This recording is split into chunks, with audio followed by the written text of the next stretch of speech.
Hello there, toy collectors. My name is Kevin, aka Toying Around, and I am very excited to bring you this special review.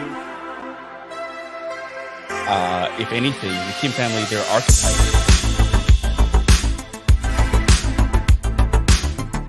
Which is sad, but not always a bad thing. I'm okay. I have one juicy other name. Let's try them. Let's still try.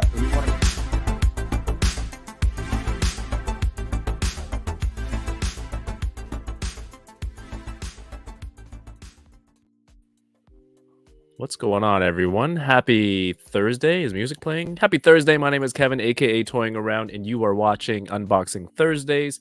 What we do here normally on the channel is I get to sit down with a friend of mine in the community and see what they're up to, and also have fun opening some toys. And it's kind of like Hot Ones, but you don't end up screaming and crying. Well, maybe, but you won't have hot sauce all in your mouth. Well, also maybe. Anyway, thank you so much for being here.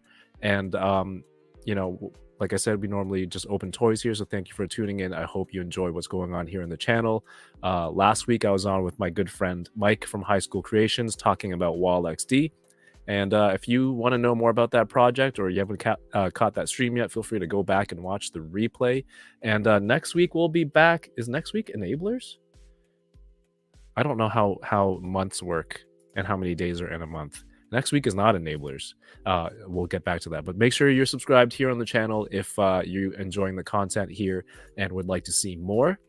And check us out on toyingaround.ca. I realize you can put your website here or any of my social links here below. Thank you so much, everyone, for being here. This is also available on Twitch. It's also on Facebook. So wherever you're watching, I hope you're having yourself a great night. Joining me tonight, whoa, what can I say? Incredible toy photographer. The man's just full of ideas. He's good at video and producing video.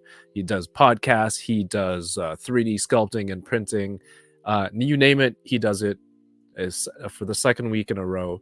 Another one of South Carolina's most finest.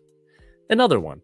That's 2 weeks in a row. Please welcome to the show, the one and only Pancheezey in the mix. Wow, what an intro. Holy cow. I'm honored. How's it going, What's up, man? What's up, dude? Welcome back, man. Yeah, man. It's great to be back, dude. It's all the things that I said, I'm incredibly inspired by a lot of the things that you do. So it's again, this show is just a way for me to learn from people and chat with them very selfishly, and hopefully some viewers get some enjoyment out of it as well. See it. South Carolina, it's not north, it's south. It is south. Yes. I got it correct. Well, That's it is a coin toss, but in the off chance that people haven't been aware of the things that you're doing out there in the toy world, the toy sphere, I have your Instagram links in the video description below, plus the new project, but we're going to talk about that in a little bit. But what would you like to say to the viewers tonight as a quick hello? What's up? My name is Pancheezey. I like long walks on beaches and strawberries and peaches. What up? It's basically it. Yeah, okay. It's that kind of stream. It's that kind of night, right? Yeah, like you said, basically do it all. I take pictures of children's toys. I collect children's toys. Children's toys? Oh wait, you do some children's toys. That Bluey card, damn it. Yeah, I do it all. I produce the Ace Bay podcast. I do a bunch of stuff. But you said it best. I'm but a simple serf in the presence of a king right now. please. I think I kind of relate to you, because it's always like there's something new going on. Like for a while I was 3D printing a whole bunch of stuff and really into it too, just like you're doing with the dynamic dusties, which you're killing it with your own designs, and you're doing 3D sculpting, and ever since I had you on last time talking about that, you were sculpting on the iPad. Like anytime someone brings up getting into 3D printing and things like that, I'm like, just do what Pancheezey did. It's like what $30 for that license, for that even app less, that you 15 use? I think It's 15 now. So for the price of a Marvel Legend from years ago, not current pricing, but from for that. Is that a ghost? Oh, thank you, love you. Oh my goodness. That was a ghost arm of my wife I love putting it. down some water for me. I'm feeling a little under the weather, so I've been holed up in the basement here. Oh my goodness. I'll send her a message later. I'll send her some chocolates. But yeah, just everything that you're doing, like, and you have another thing I mentioned, the Pokemon stuff. So I want to talk about that in a little bit. We're gonna lose all the arm. But what are you opening tonight?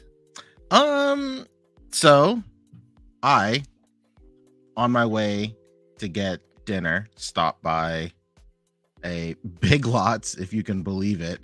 And I found the only for the ignorant, uninitiated, and Canadian. What's a Big Lots? Oh, that's right. Yeah, a Big Lots. Wow. How do I even exactly begin as described? to explain what this weird store is? It is like a is big it kind of box. like the Dress Barn, where it's like, or like Burlington Coat Factory? It's just very simple. Do they sell lots, or do they just have everything? You could say it's like Burlington Coat Factory, just with less coats.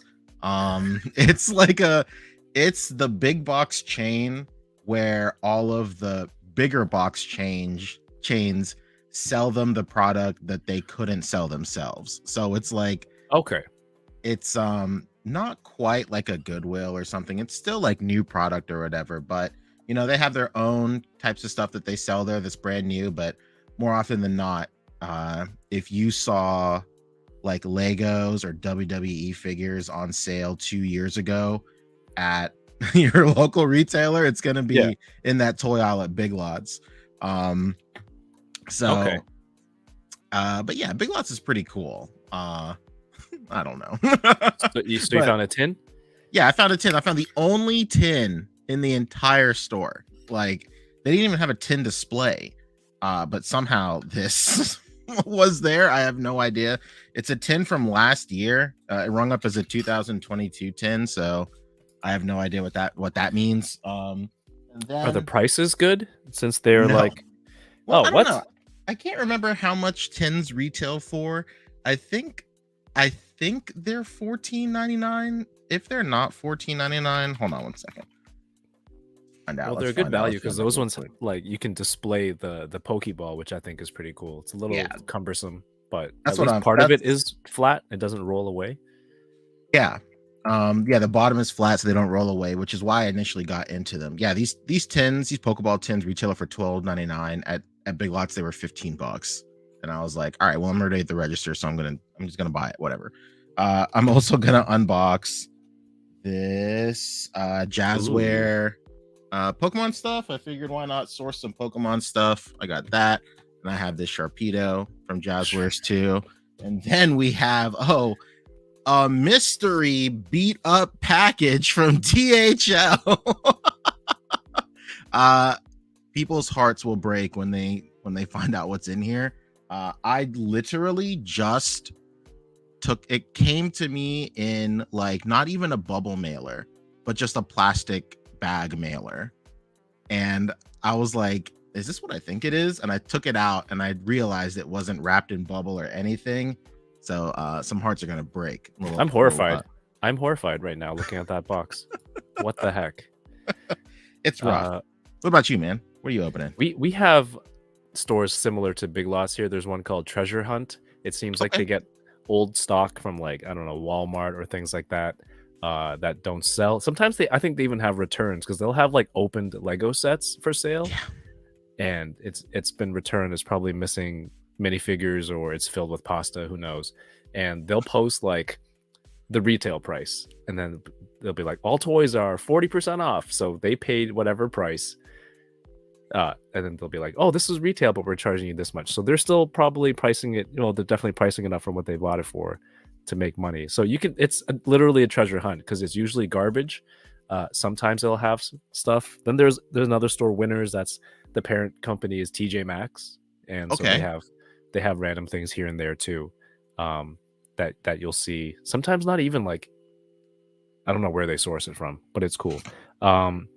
Tonight I will be opening Well, first of all, I went to Toronto Comic Con Let's go. on the weekend, and I grabbed these from artist Mike Del Mundo. Ooh, Look at the Cyclops sticker. that's beautiful. What's this thing called? Sticker? No, the little clicky thing he's doing. Oh man. You had to ask me. I don't know. I know. People in the chat will know. And of course, a sentinel with a beanie or a toque. Ooh. Just like the textures on this, it looks like he took a picture of a wool hat and like put it on this. I think he drew this though. Like, it's so good. I love everything about it. Mike Del Mundo, go check it out. He is an incredible artist. I also I've been kind of like holding off on these because I'm like, oh, these are silly repaints. But then with how The Mandalorian has been going this season, I want to open this credit collection, The Mandalorian.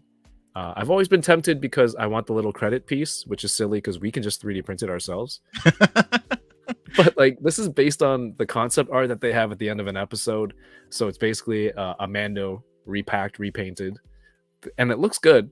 But I never felt the need for it. But now with all the background Mandos this season, I thought this would be a good additional character. On the Star Wars theme, we have Moff Gideon's Outland TIE Fighter. That light's way too harsh. Damn, no, it's perfect. Don't worry about it. This is a rare from my friend Tommy. Thank you, Tommy. And finally, this is the dollar stores up here. Let's go. Had this. Was it $1? It was 5 Canadian dollars. They loosely use the term dollar store, Dollarama. Yeah, we got those here too. Like, it's almost like Canadian Five Below. Oh yeah, all right. Yeah, I like those featured featured favorites. Those are surprisingly not bad figures. I won't go as far to say they're great. They're not bad. You can't pass it up for 5 though. Absolutely not. No. Even at Target when they were like $10, I was on the edge. That was clearance for 10? Yeah. It was like All 10. Right. Yeah, I remember seeing these at Target for like 20, and I'm like, this is tempting, but it's not characters that I definitely needed. But at 5, I do need it. So absolutely. That's most of what I have for tonight. I was going to get Pokemon cards, but I wasn't feeling well enough to really leave the house today. It would have been nice though. The only reason I got Pokemon cards is because you said you were going to. I'm sorry. I'm sorry. I'll send my wife out right now. No. Random arm in the background. I would like to summon Pokemon cards. But yeah, people in the chat, let me know what you want to see us open first tonight. And on that note, let's see who's here. Thank you everyone for being here. You could have been anywhere in the world, but you're here with us and I appreciate you. First in the chat, we have Loki says Pancheezey in the mix, baby. Philippines flag in the background. We're at the end there. Another channel member, Sam Rock. What's going on? Dom Muchichiaro, Jordan from Canada says toying around Pancheezey. Hope all is well. I'm doing okay. How are you doing, Jordan from Canada? Thanks for being here. I am TJ Williams. Good to see you again. You were on the IG Live earlier. Blake Quammen is here. What's up, Blake? D-Cirtle, I don't think I can meet up with you tomorrow, unfortunately, but I have some stuff for you.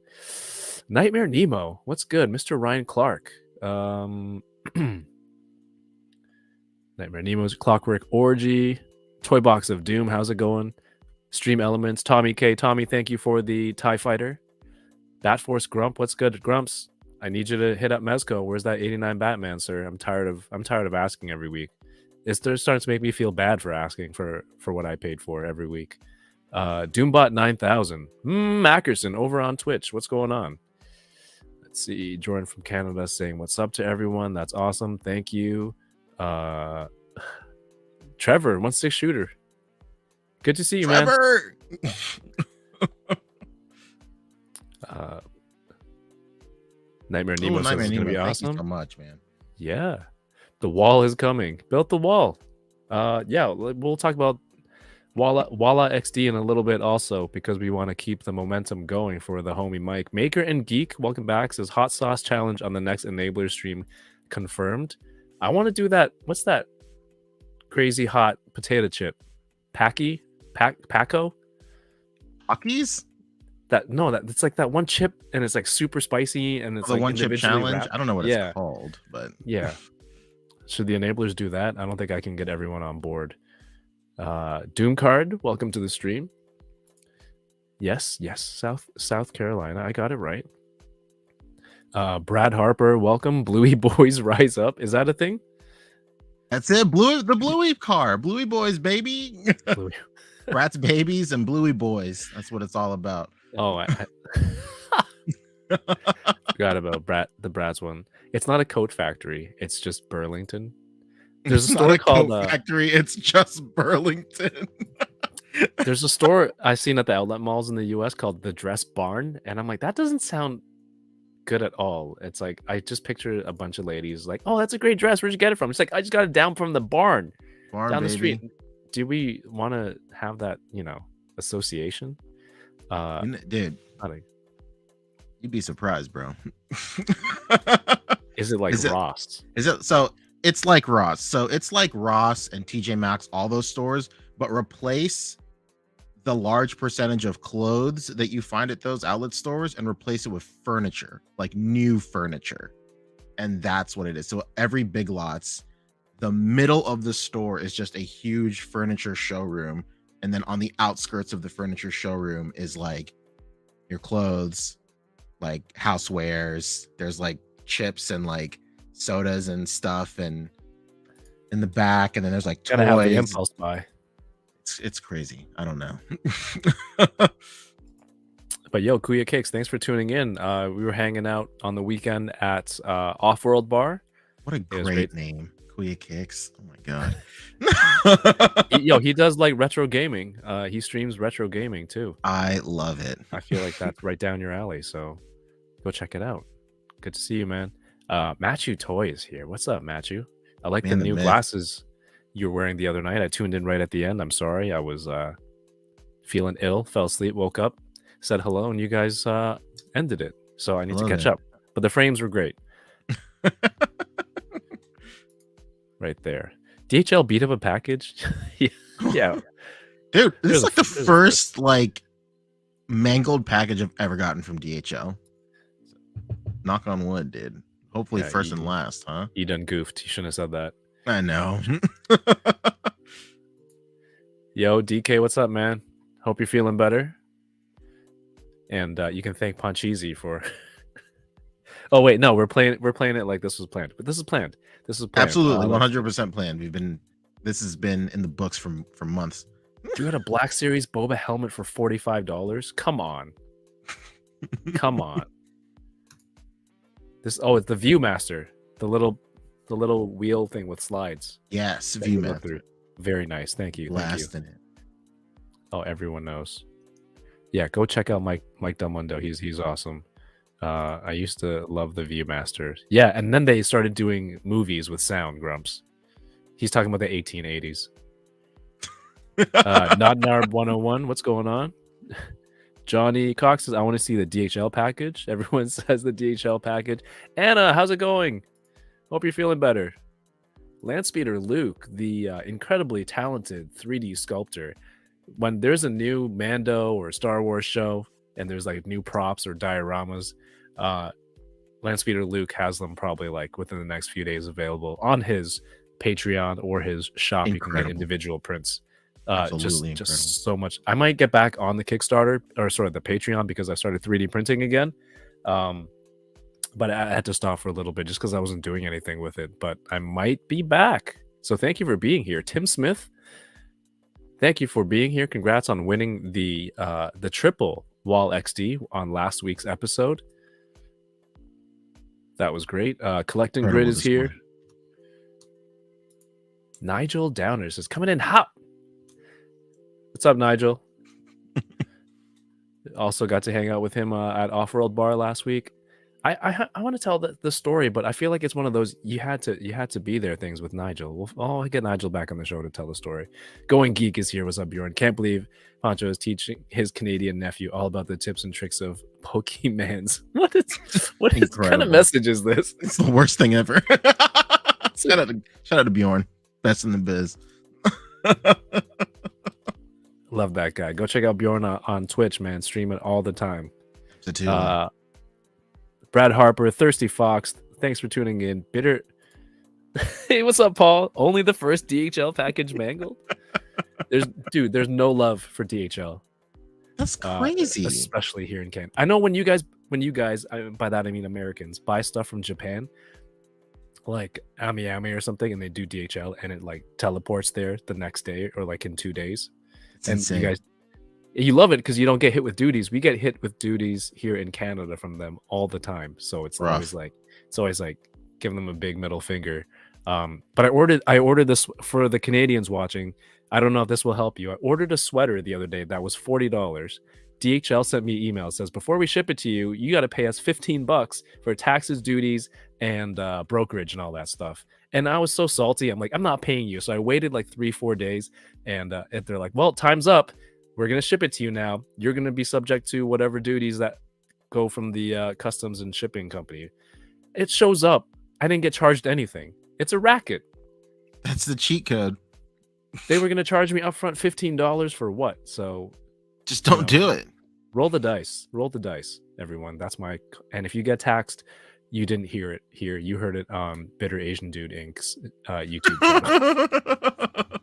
I'm just kidding, Paul. Love you, man. Don't hate me. We have Torrensu here. Oh man, the always awesome Cap lives in the chat. 796 Studios, Sketches, Toy Corner, all of them. Micro Galaxy Squadron says DHL is magic to me. Exactly, that's what I'm talking about. Light speed, teleportation, whatever technology. And there's no time for them to mess it up. No, it's just Goku going like this, and it's just a blink, and then it shows up from Japan. Basically, that's coincidence that I use that. use that analogy. High School Creations, what's up, Mike?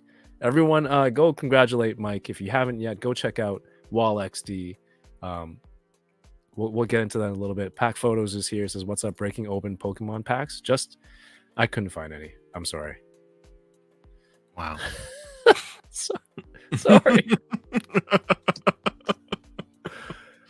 Paul, that's what we do, man. That's what we do. We just troll each other.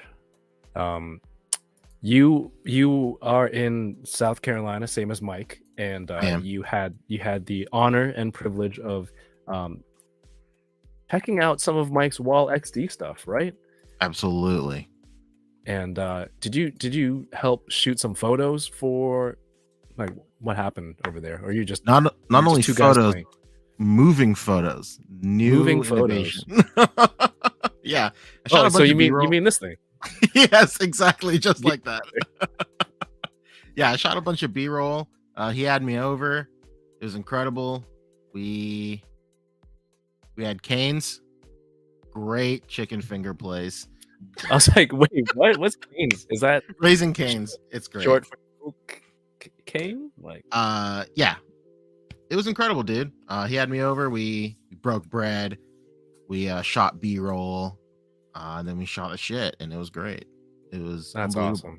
Yeah, he showed me how it worked, and I became a true believer, as if I wasn't one already, but still. Yeah, Mike was on last week. The project backed while we were live, and it's awesome. But there are still some stretch goals that and by we I mean myself, but I guess everyone does too, wants to hit these accessories that you can add to the peg system, and of course the corner, which is essentially like the second dio. True. That complements the main wall and makes it better. It helps support it if you want to stack it higher. Just seeing the prototypes in hand. Pancheezey, what can you let people know? Moving pictures. Hey, you may have heard I was gonna make the worst joke ever. I was gonna say, you may have heard from an old high school friend the same slogan. Baby, it works, dude. It just works. I don't know if that's a widespread thing in Canada, but it's like a pyramid scheme here in the United States. It's like a multi-level marketing thing called It What Works. do they? It's like, what do they say? It's like weight loss pills, and boy. it's always like somebody from high school you haven't talked to in like a decade and a half, hitting you up like, I love what you're doing, dude. I really feel what you're doing online, but Can I talk to you about something real quick? An opportunity, a chance to be your own boss, which is exactly what Mike is doing right now, dude. You know, Unreal. we want to make that association. It's the dream. It's the association is the dream, not the execution. But yeah, man. Truly, all jokes aside, it really is unbelievable how forward thinking the whole process was. Like, sometimes when you make stuff as like a maker on like a 3D printer and stuff, like sometimes you have those like happy accidents and like happy little mistakes where sometimes like it just happened to work out that way, and then you just kind of like fake it. But like, dude, handling these things and seeing these things in action, it's like every single feature you can immediately tell was thought out meticulously for weeks and weeks and weeks, and went through multiple different design stages, and every nook and cranny and every like possible outcome. He Doctor Strange this thing, looked at like 3 million outcomes of how this thing could have come out. And it really feels like he thought of everything. Like seeing the tab system in action was bananas, and then the peg system too was crazy. And like it's just one of those products where like when you're messing with it, all you can do is think about the possibilities, which is something that is extremely hard to capture with a product, I think. And to me, that's like one of the most exciting things about handling like a figure or just anything you buy, is like the moment like the gears start turning in your head about what can I do with this, and like the ideas just never stop flowing. That's when you know you got your money's worth with something for sure. So it's incredible, dude. I cannot sing its praises enough. I could literally talk about this thing all day. And we shall. No, we'll have Mike had his chance, and tonight is about you. But no, you did go and check this out, so I was interested in hearing, and for everyone to hear how your experience was, and that I think is very inspiring and positive. That like it's motivating, and hopefully people hear more about it and keep it going. There are how many days left? 17 days to go. That's it. It's very possible. More than possible. The coolest part is just seeing people from the community help share this too, and try to build awareness around this, even if you're not backing it or anything like that. That's the least you can do, and people have done it, and I think it's cool. So, but again, you can do more if you're interested, and if you have the means to help get us some corners. This does sound like I don't know. It's like for $1 a day you can. No, this is not like one of those. For less than a cup of coffee. People were saying that last week. I sounded like I'm on the shopping channel when I was talking to Mike. I had 3 people tell me that I sound like I'm on the shopping channel. Same. Like maybe it's the same guy. When I was talking about it on the ACBA podcast, like everybody was like, "Is this QVC?" Or not everybody, but like I think like 1 or 2 dudes was like, "Is this QVC?" And I was like, "It might be. What are you talking about?" Like I was saying how I need a graphic. It says, "Call the number on your screen now," and you will receive. Oh shoot, that's right. I have something. Okay, that reminds me. But yes, thank you so much for talking to us about that. Nigel says, "Y'all ever go to the DHL warehouse? Because no matter my shipping address, I have to get my package there." I love doing that. Mine is like in the sketchiest part of town. It's right across the street from a trailer park. It's unreal, first of all, and it's like this huge it's a massive building, but luckily everybody that works there at mine is like very nice and very like reasonable. So like it just takes forever for them to find it because their warehouse is so huge. We have AZ Toy Hunters Guild here. Let's see. And he helped me out with some Pokemon stuff earlier last year. Oh, nice. Yeah. Mike, what did you do? High School Creations with the very generous. Is this 10 and 10 gifted memberships in the chat, Mike? Love to see it. Oh, Mike, you lovely man. Thank you so much. If you received a channel membership from High School Creations, please say hello to him in the chat. Share some WallXD stuff. If you don't know what it is, channel membership is, it's something you can do here to support the channel. It gives you access to the emojis that you see people using in the chat, because the live streams are a huge part of the channel, and also there's once in a while there's some early content. I try to do one every month, but it's been busy, but I'm trying to do more. And also, if you already have a gifted membership, you can also gift one if you already have a membership, you can gift one to somebody else watching tonight using some of those buttons below. So Pancheezey was gifted a membership by High School Creation. Oh yeah, dude. Hey, I'm happy to support. Happy to be here. So glad I tuned in today. Mike, that's very generous of you. Thank you. That's the kind of guy Mike is. Awesome. But Mike, all the best on WallXD, and hope it hits those stretch goals. You've got something going on. So I had this idea buying all this Pokemon stuff lately, and I've been collecting mainly the trainer gallery cards, and I'm like, wouldn't it be cool? Yeah, right. And I'm like, because I love, you get the whole picture. They're just doing like everyday stuff, the Pokemon and their trainers, and I'm like, this is cool. And I thought, what if I took some toy photos and then put like the graphics and made it look like an actual Pokemon card? And of course, I'm not really good with all that stuff, so it kind of sat in the corner and of my brain, and I didn't really get to it. And then next thing you know, I see you've not only like had the same idea, but took it to a whole new level that I didn't even think was possible. Oh, really? Mainly because I'm lazy, but okay. It's like, not only did you design the cards, but like you printed them out, physical cards.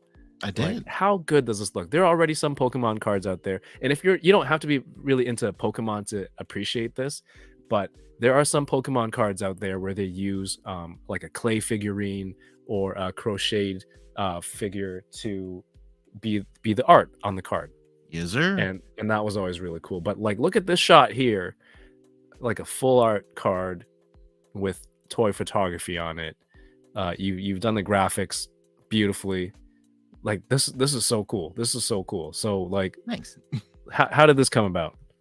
Much like you, dude. I've had that idea forever. I think like as a kid, I thought like I drew my own Pokemon cards at some point. Yo, Haunter Dreams, that's not what I meant. He didn't steal. He had the same idea. He can't steal it from me if I never did it. Like it's an awesome idea that we both had. Okay.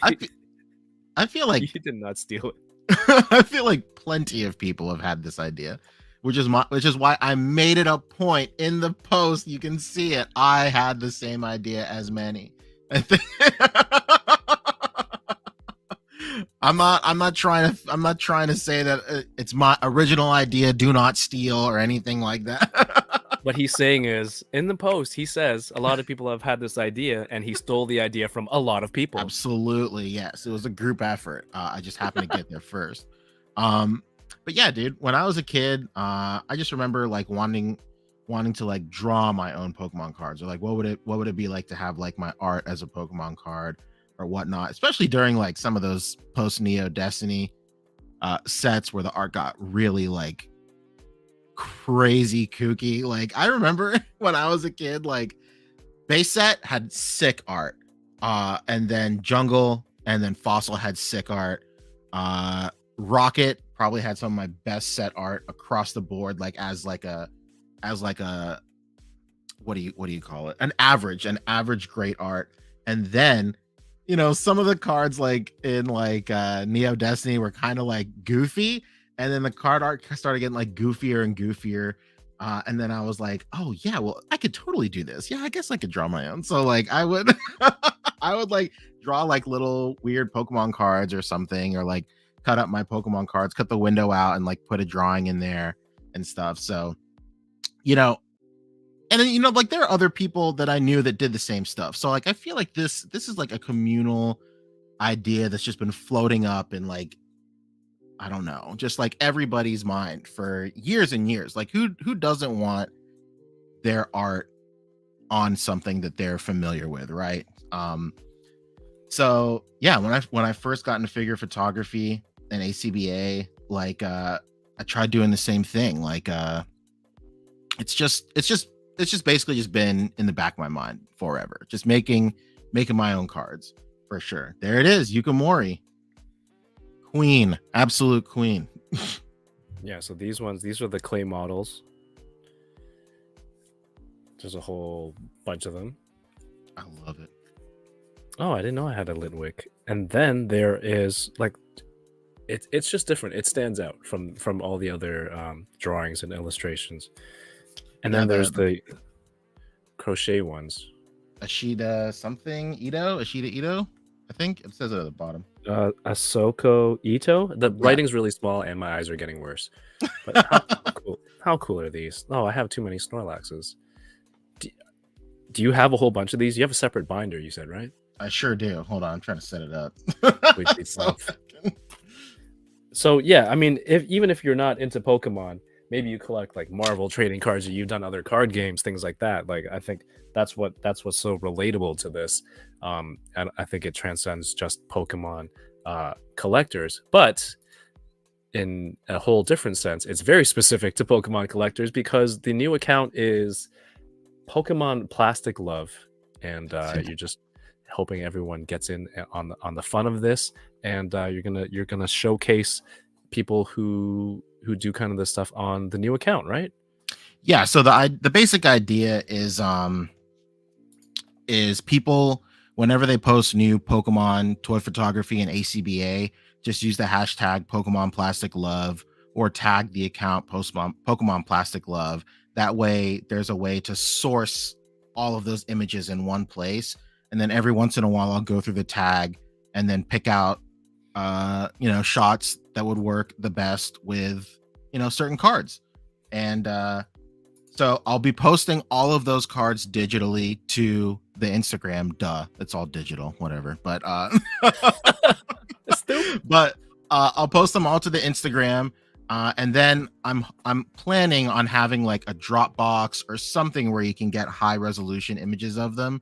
So if you want, you can print them out yourself. There it is, with the artist name too.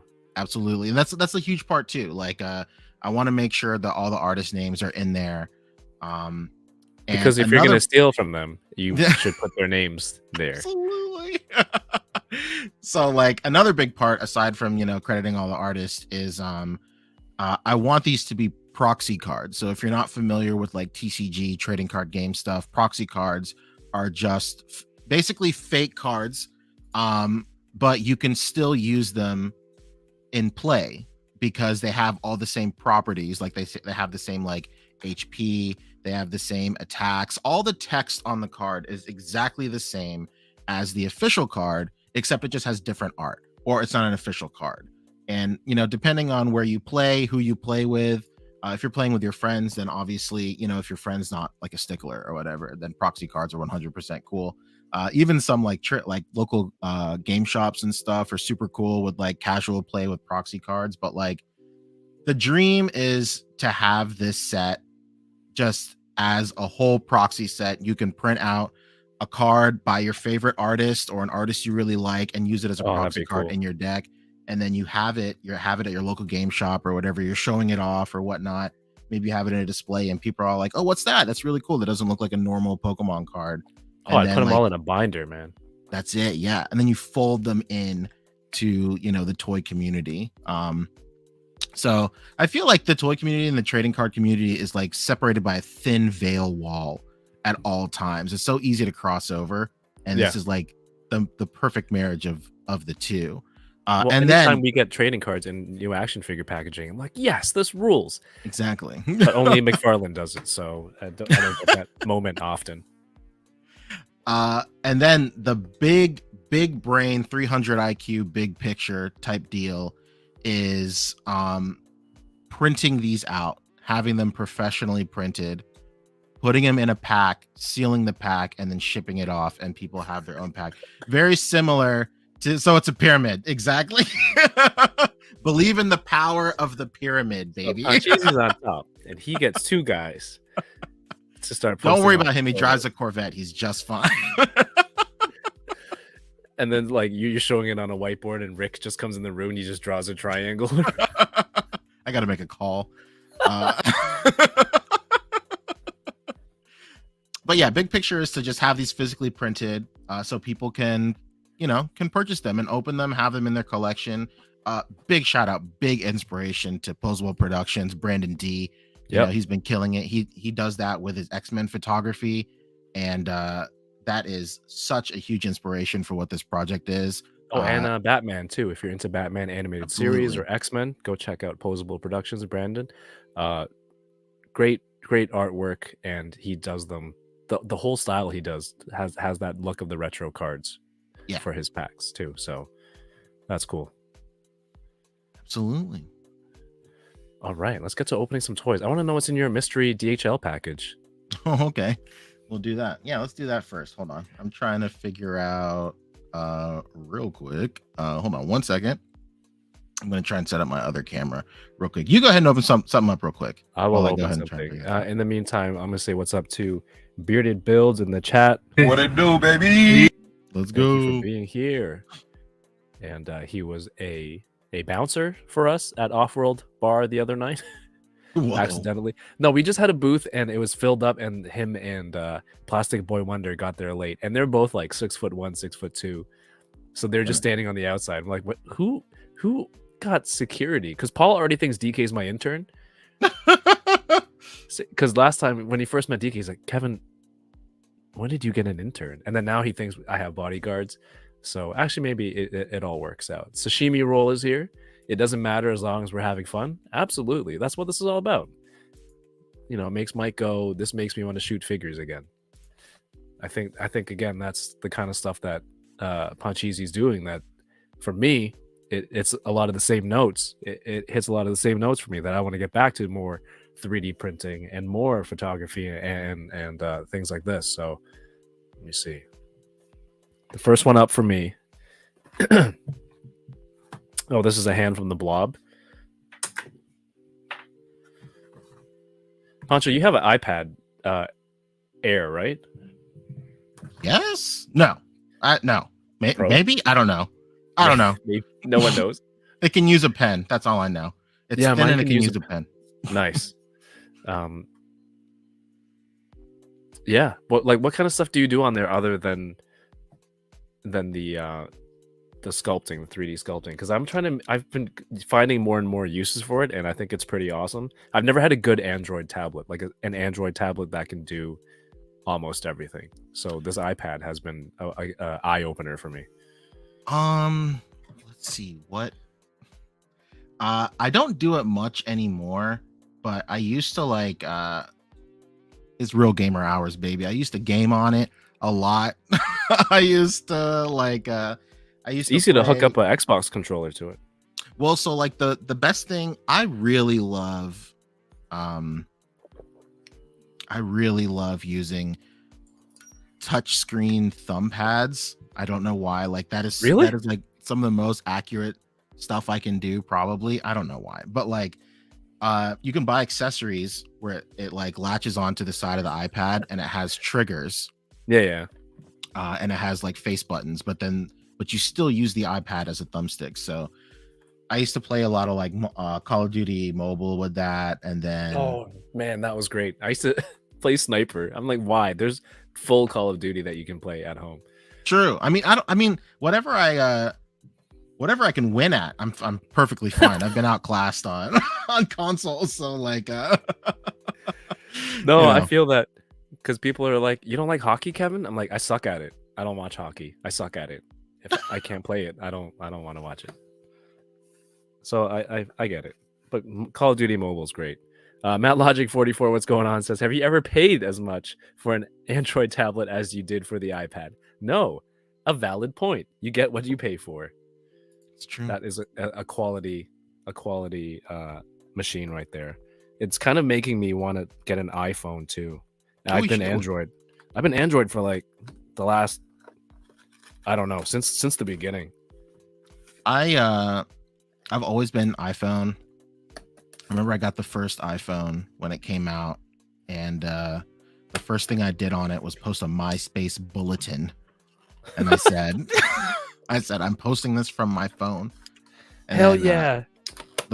that was like the most popular thing in my stupid little small hometown in South Carolina that whole day. Like, oh, you got like an the iPhone? Cool. The internet's never getting better than this. Yeah, basically. But I switched to Android very briefly. I got an HTC One Plus forever ago. That was the beginning. HTC. Yeah, absolutely. That was the beginning. It was the HTC Dream and the HTC One, right? Yeah, and I really liked it. But I must have had a defective unit or something, because like it would sometimes just randomly not send notifications or anything. It would not ping me for anything. So I remember that was Android back in the day. Yeah, me and my wife we were sharing a car back then, and she worked maybe like 4 miles from our apartment, and she worked at Applebee's, and she would always close. And then one night I was supposed to pick her up, and she was going to call me to go pick her up. And then the whole night I literally had my phone on my desk, like face up. And I was in my friend's Twitch stream all night, just waiting for my wife to call me. And then I never got a phone call. I never got a ping or anything. I got other pings for other stuff. I got Instagram notifications or whatever, but never any calls, no nothing. And then all of a sudden, my wife like knocks on the door, and then she had to walk all the way home. This was like 3 a.m. in the morning. So like literally the next day, I sold that phone and I got an iPhone back. I was gonna say, you bought everyone iPhones. Oh, this isn't even full on the back, dude. Oh, they God. saved on plastic, and this is what's this called here? It's just hollow. How dare they? I thought it was just that's disappointing. And you didn't call her, sis. Oh my God, Weapon 13. I don't know. I wasn't gonna. So here we go. Watch me explain this away. I was waiting for the call. I'm not gonna call her because like she's at work. I don't know, man. I don't know. And plus, like, she used to come home like different times all the time, so I wasn't sure. Bottom line is, don't defend Android because of this. It was 100% Android's fault. No, man. The HTC Dream, I remember that phone. The design was cool because it had the slide up screen, and then it revealed like the full keyboard, QWERTY keyboard underneath. And I thought that was the coolest thing, but it was laggy as hell. I tried to put custom firmware on it, and it was rough. But I liked the customizability of it, of things that I could do that you couldn't do on an iPhone. But I think I do less and less of that now, because you don't need to do that on Android anymore. Like, you can get a Samsung, it comes out and everything works great. Yeah, absolutely. I'm the same way. Like, I used to jailbreak my iPhone every single time a new jailbreak came out, so I could customize it, do all this cool stuff. And I remember that was the most enticing thing about switching to Android, was because you didn't have to jailbreak. It's just customizable out of the box. Yeah. And then like I customized it out the wazoo, and then I was like, now what?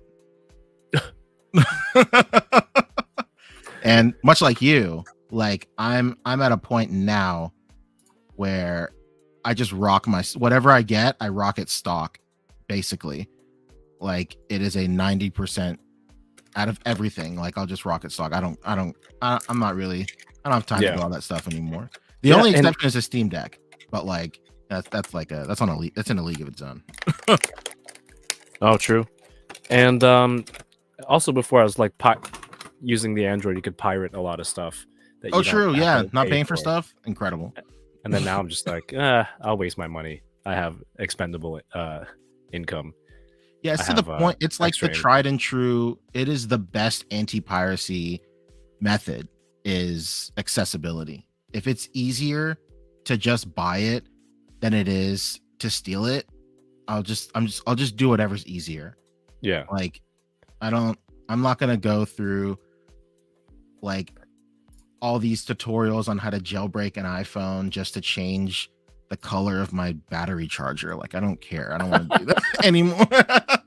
I remember it was stupid. You couldn't even like send a Bluetooth send a file to an iPhone at one point. Like you couldn't share Yeah. like a MP3 or a video or It was a rough. photo. You had to send it through, I don't know, it was before iMessage. I'm like, that's dumb. Don't you want to send stuff to yourself? Like MP3s? And you don't really need to because now you have Spotify and everything. Everyone has it. So I don't know. I feel like if I switch over, I have to switch my wife over also. It would make more sense, right? But I like iCloud and iMessaging, and I think syncing all that with an iPad and an iPhone would be just seamless. You gotta do it. I didn't do it. Cat Blue Lives, Bubble Gang, let's go. Let's Cat go. Lives says buying credit collection figures shows that disposable income real wealth. That's first of all, that's not what this stream is about. That's not what we're about here. Secondly, I think this is one of the ones that I got in a Hasbro box. But I always thought, Wow, that's that privilege showing, huh? Wow. oh shit. Not damn one thing, it, it's another, huh? They gave it to that didn't help. Oh, must be nice. Must be nice. Yeah, I don't think I would buy this for 35 Canadian dollars, but I had it here and I'm like, this is a good background character. Cat Lives would probably crush it with these figures because a lot of his Star Wars shots, it's just like a lot of world building and background characters that he does so well. Like this would do great with. I'm like, what the hell just happened? With your It's fun stream? stuff too. I'm like, yeah, you can. Cat Lives totally use this for some Mando shots. Mando season 3. You guys like? Someone said they like the blue paint. Like there's extra spray here. Again, if they use this to justify the extra paint ops for the price, maybe. But I don't. As a consumer, I don't think that's worth it. I don't need it, but I have it. So, you know, if you want to build your background characters, go for it. Airdrop, right? Airdrop's easy. You can just, I don't know, go to party and take photos and share it with everyone. This is turned into a wild stream. Has it? Talking Android versus iPhone was on my bingo card for tonight. I'll tell you that right know. now. Or talking about flashing custom software and jailbreaking things. Jordan says blue looks clean. I like the credit collection Mando. You can totally use it as a different person. Blue makes him look like Jango Fett. How dare you? Actually, no, it's all right. Actually, no, Jango Fett, no. Also, still, how dare you? It's a cute desk mat. I love this desk mat. Isn't it the cutest thing in the world? I love this thing. It matches my keyboard. Hold on. I'm using mine from AliExpress. Matches my keyboard, Oh. baby. I just got these keycaps this week.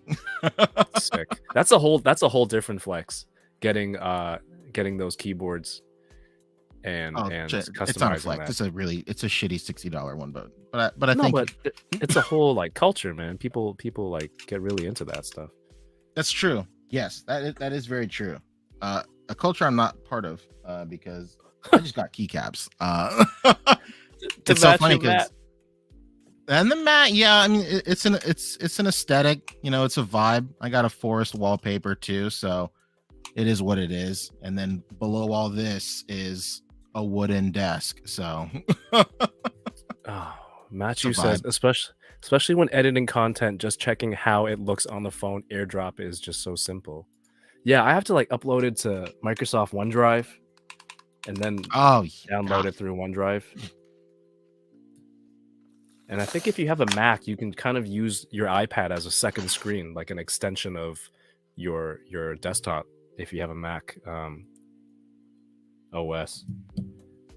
So that's not going to happen for me. Are you a giant or is that keyboard for ants? It didn't have a number pad. It's a 60% keyboard. As much as I'd love to continue to lie that I'm over 6 feet tall, it is not true.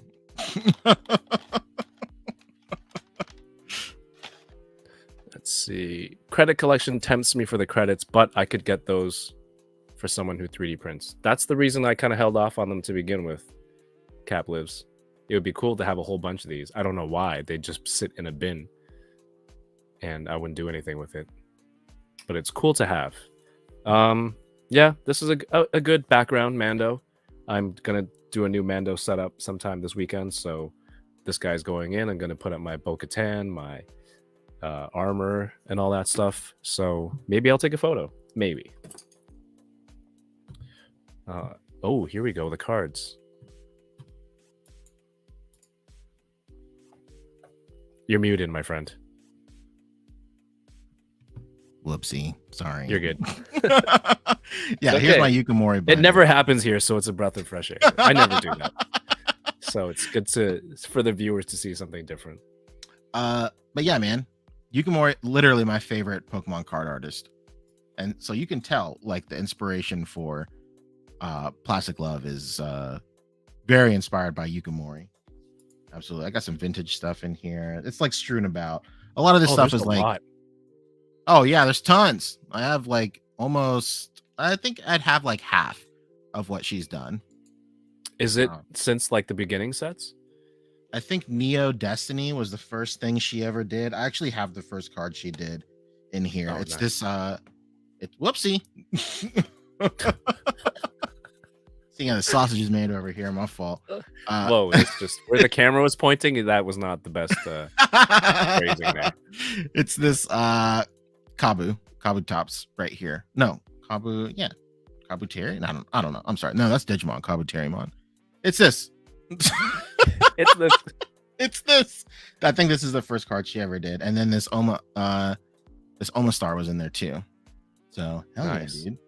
Oh, This yeah. is- You know, I'm new to all this, so I thought like I've only had stuff from current waves, and so it's not that much. There's a lot more. You can tell like That's the so sick. older, you can tell how old some of this stuff is by like how her photography evolved. Like this Paris right here, like compared to this Sandshrew is like night and day. This is like 2007 ACBA versus 2015 ACBA, right? Yeah, that light is don't let Bug see that one. He's gonna have some pointers. And these are from the new set, the Scarlet and Violet set, Stojourner, and then Starly. They're new. And Oh, then those I are have some Triple Beat stuff. This whatever this thing is called is from Triple Beat. So Yeah, I don't know any of the new ones. Yeah, you had a man. I don't want to talk about that. All the poses. let's talk about it. No. Let's. What are we opening next? I don't want. God damn. You can look at my Triple Beat stuff. So- shout out to Pock Photos, dude. Pock Photos sent me an incredible care package back when I had COVID. I don't know if he knew I had COVID at the time, but it lined up.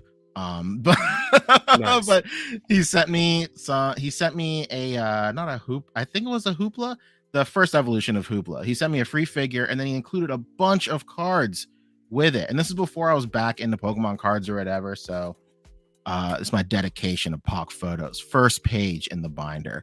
Nice. I love him. Man the myth. Here's all my shit. Here it is. Oh, Pack Photos in the chat. He's talking about the crocheted. Where did I put those? Yeah, this is all the Triple Beat stuff right here. It's hard to see. I love it. Triple Beat is Oh, it's beautiful. I really love this set. And the American version, or the English, sorry, that's very American of me. The English version was just announced today. The localized version of what do you call it? Of Triple Beat is coming out. It's called Paldea Evolved, I think, and it's going to be a mashup of Triple Beat and then the newer set that's not out yet called Clay Burst and another ice themed one. It's going to be those mixed up. Oh wow. Pock Photos is saying I should check out Asaka Ito's cards. Well, funny you mentioned that, brother, because in this very binder, I have Asaka Ito cards right here.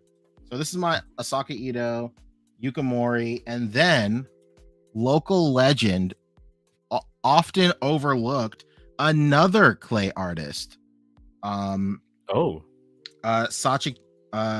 Sachiko Adachi did clay figures too, but they made their own backgrounds. So you can see right here in this Torchic and this Seadra, they made their own backgrounds and they photographed it almost like a shadow box and that was their art style for a while. But they don't do cards that much anymore. But these kind of look like 2.5D clay figures versus, Yukamori that does like full 3D figures and stuff like that. And she's local to you? No, I just like saying local legend. Okay. Sure. I'm like, that's the new one. Whoa. Matthew Toy says 796 Studios messaged me asking me to de-enable him from Bo-Katan as I was hitting checkout. There's a new Mafex Bo-Katan. I didn't see the price. Actually, I had the BBTS page open. How much is it?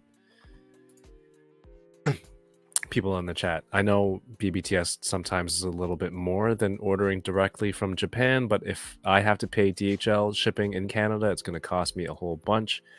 I love the contrasting difference from how Kevin and Pancheezey open blister packs. Yeah. Well, that one I'm saving the card. The Mando one. Normally, I want to recycle and get rid of a lot of these boxes. I have zero regard for this Jazz Warriors Pokemon packaging. It's all going in the trash. There's no putting it back in those boxes. There's no reason to. No. Micro Galaxy Squadron says she's almost the same price as Boba with a throne. Well, that just shows how unpopular Boba Fett is, being the worst bounty hunter in the galaxy. Yikes. What alternate timeline do I have to visit where Yu-Gi-Oh card unboxing is the wave? Just go over to the Yu-Gi-Oh YouTube channels. It's happening right now. Or when my kids get into it, undoubtedly, at some point. I'm like, I don't like Pokemon anymore. Get me all this stuff. Throw everything away. And I'll be like, damn it. Oh, don't throw it away. Send it to me. Okay. Dom says, I remember when I used to be really good at drawing Pokemon. I was at the point where I could draw them without reference. Hell yeah, dude. Get back to it. Yeah, Get back to it. Yes. Press F for Ernie. He did not receive a gifted membership. He needed to renew. He needed a re-up, and he wasn't here tonight. Sorry. Woof. He comes back every month and somehow wins another one. All right, we're ready for the big surprise. You have an idea of what this is, right? You said what? You have an idea of what this is? Oh, I know exactly what this is. Oh, okay. And who's the retailer? Do you know, or is it sent from somebody? It's sent from Nin Game, which is crazy because this is the first time. So this is also repackaged. So the tape says repackaged by DHL. I have never ever had this happen before. I have never had them repackage some nonsense. Like, this is crazy to me. This is wild. I was dogging you for privilege. Look at me now. Here we go.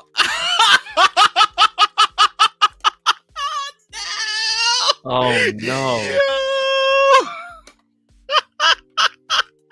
Yeah. Ain't no way, dude. You gotta send them a photo of this. What the hell is that? This is unreal. Still new though. Still new. Unopened. Well, I guess. Well, it's open in some parts that you didn't want it to be opened from. I'm taking best offers, bro. This is so this is brand new, not opened to check contents or anything like that. Still brand new. The seal is there. Yeah, this is kind of crazy because I do collect the boxes. Brand new in box. I'll have to I don't know what I'll have to do. This is I don't even know what happened here. What is this, dude? I don't know. Capliv says it survived an episode of Tom and Jerry. Right, dude, this is crazy. How did this happen? Like, the inner shell is like crinkled up in here. Like, dude, they run a mission, dude. Jumanji Stampede. The chat is wild. Jumanji Stampede all over that pack.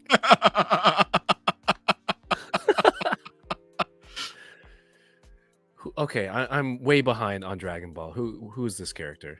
This is a character from 1994. It's Turles. He's from the Tree of Might movie 3 out of like what 16 at this point.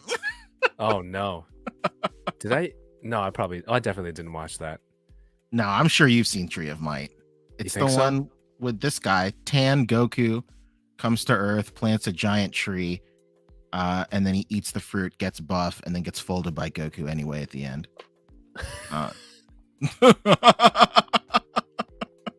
I mean, I showed you that stack of VCDs of GT.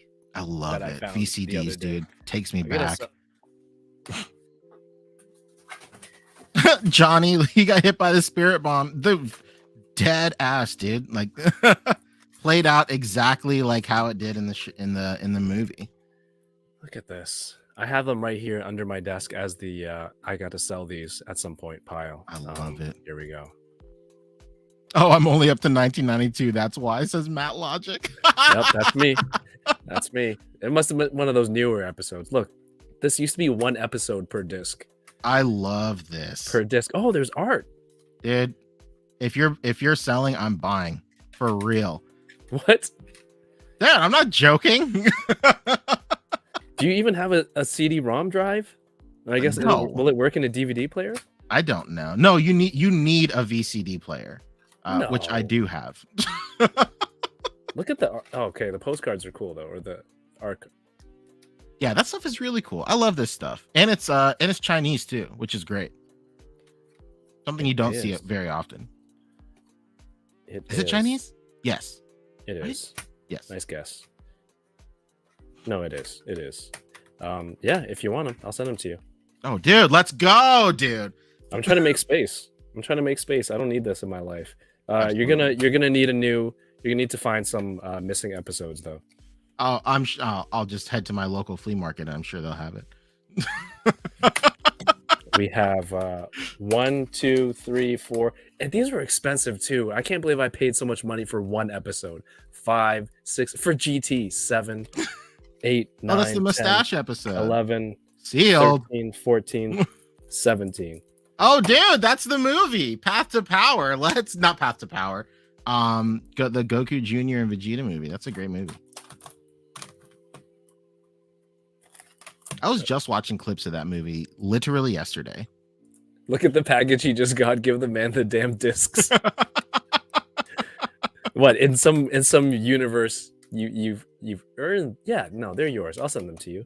I'll Thanks, send some. man. Yeah, man. Maybe if I'll send some stuff to Mike and you guys can do like a pick it up. Oh yeah, absolutely. Definitely do that. All right, I just made space. Beautiful. Those were original VCDs bought from Pacific Mall, Torrensue. Mackerson says I still have a bunch of GT VCDs from HK. Some of the younger fans will be like, "What are all those letters? What does that mean?" So, are you getting rid of that one and getting a good copy? I don't know what I'm gonna do. I'm gonna email them and see what they can do.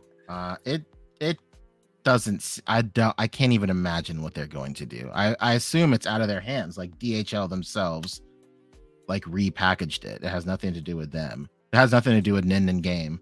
Like, because I knew immediately that wasn't their normal packaging. That's not normally how they ship stuff. So, I guess I thought it was drugs, like black tar heroin or something. Nope, just Turles. What the hell? It scares me that that's where your mind goes to. I mean, what else warrants? Look at what they did to my boy. Is that the hottest thing in Japan right now? Cap Liv says, "What's the difference between a VCD and a DVD? VCD had 4 less gigs capacity. Yeah, Yeah, VCD is exactly what it is. It's a video on a CD versus a video on a DVD. yeah, less memory on it. So you've been doing a lot of 3D printing. Dynamic Dusties is a hit. Every time I see your stories, you're like new wave going out, and that's absolutely awesome. And watching you and watching Mario, I've just been like I fired up the printers again. Yes. I watched this video. Some guy customized his entire desk drawer. I with love it.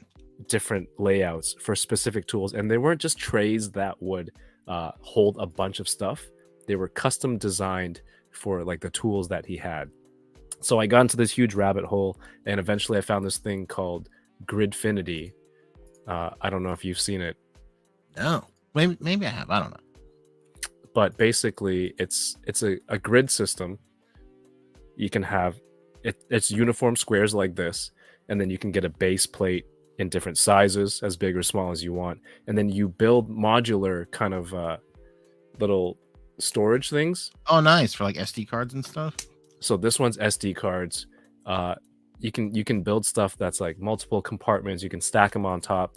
You can get custom ones like this. This one is a custom designed tray for a electric screwdriver.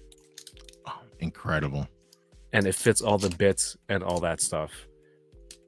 So I've just been, for the last week or so, going down the rabbit hole of finding all this stuff that I don't need to print. Everyone's like, save plastic free packaging. We're going to save plastic. Not me. I'm over here melting PLA into things that I don't need and building all this stuff. But I'm going to have this one here on my desk. This one has SD cards and micro SD. I can put it here. I made one upstairs so you can have like a tray. You know, you come home, you throw your wallet and your keys and your coins and all that stuff. One of them is a ring holder. This one has attachments so you can put it on a pegboard. But realistically, very nice. You can put them in a drawer. You can put them in like a tool chest. It's that big rolly metal thing with all the drawers in it. Clearly, I'm a tool. I don't know. I saw it on Home Improvement before. Tool drawer. It's a tool drawer. That makes sense. All right, you get to that. I'm gonna open up this turtle from this Mattel featured favorites. Let's go. What are you using with the big? Are you using a virtual camera and OBS? Yeah, virtual camera. Nice. Yeah. I'm using the switcher, the A10 Mini, and the little window is too small. You can't change the size of the window? No, this is all built into the switcher. So maybe they have a firmware update that lets you make it larger, because it's silly, right? Just try OBS. It's free. I like OBS, but then I don't know, is there an audio lag when it comes through StreamYard? I don't know.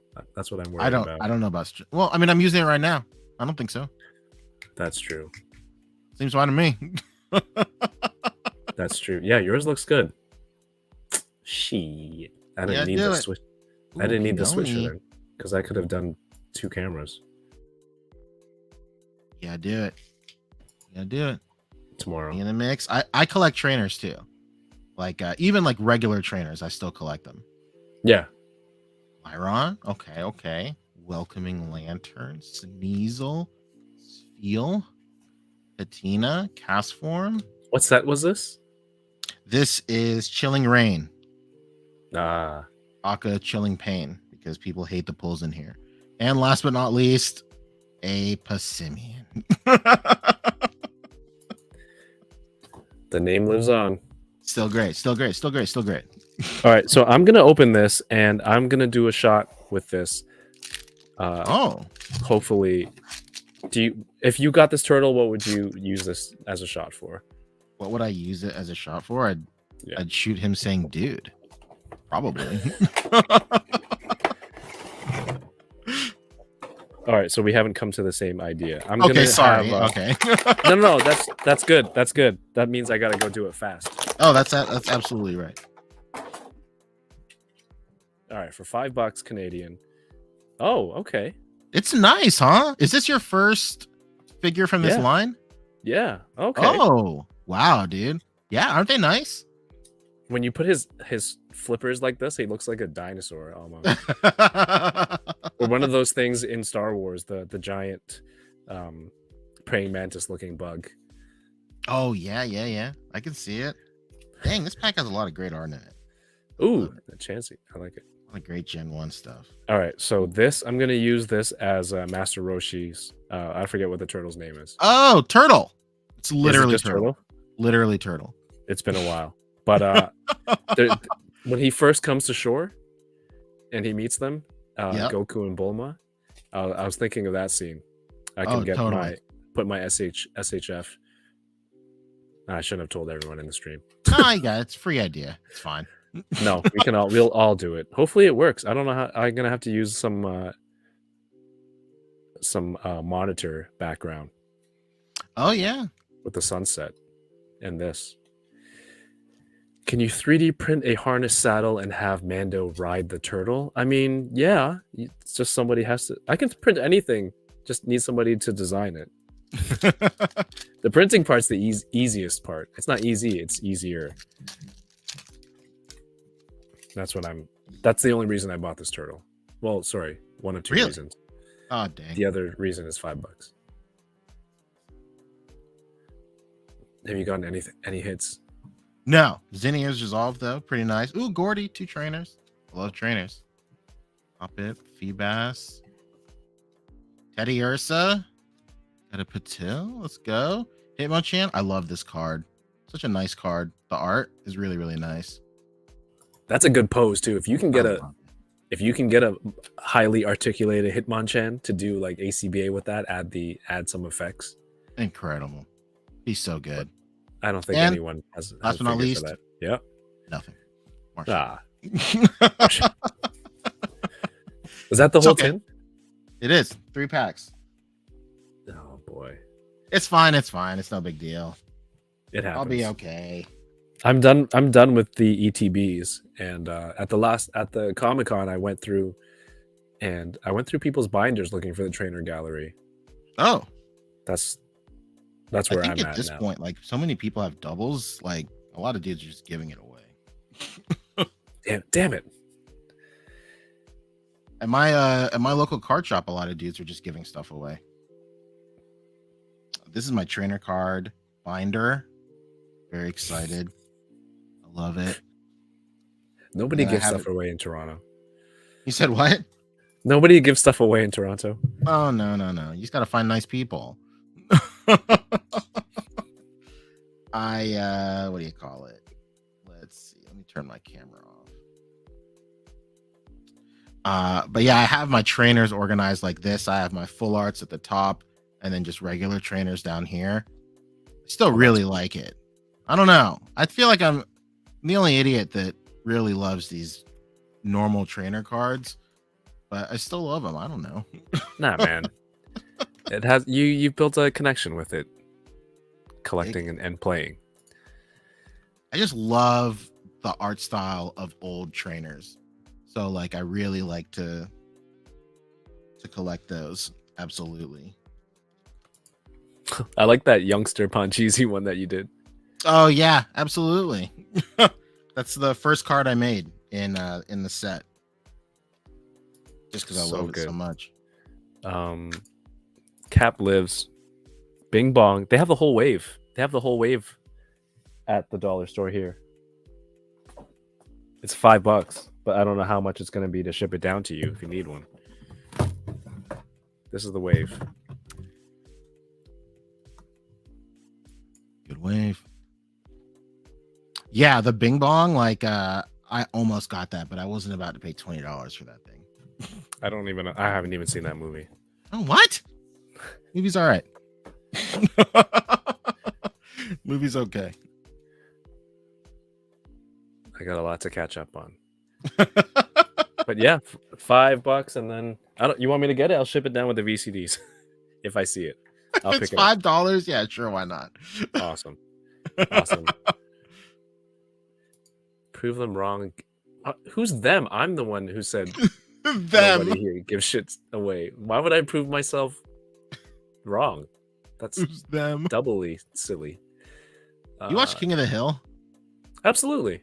Oh hell yeah! When you said that, it reminds me of when Dale was talking about like, I don't want them to know, and the guy's like, "Sir, we are them."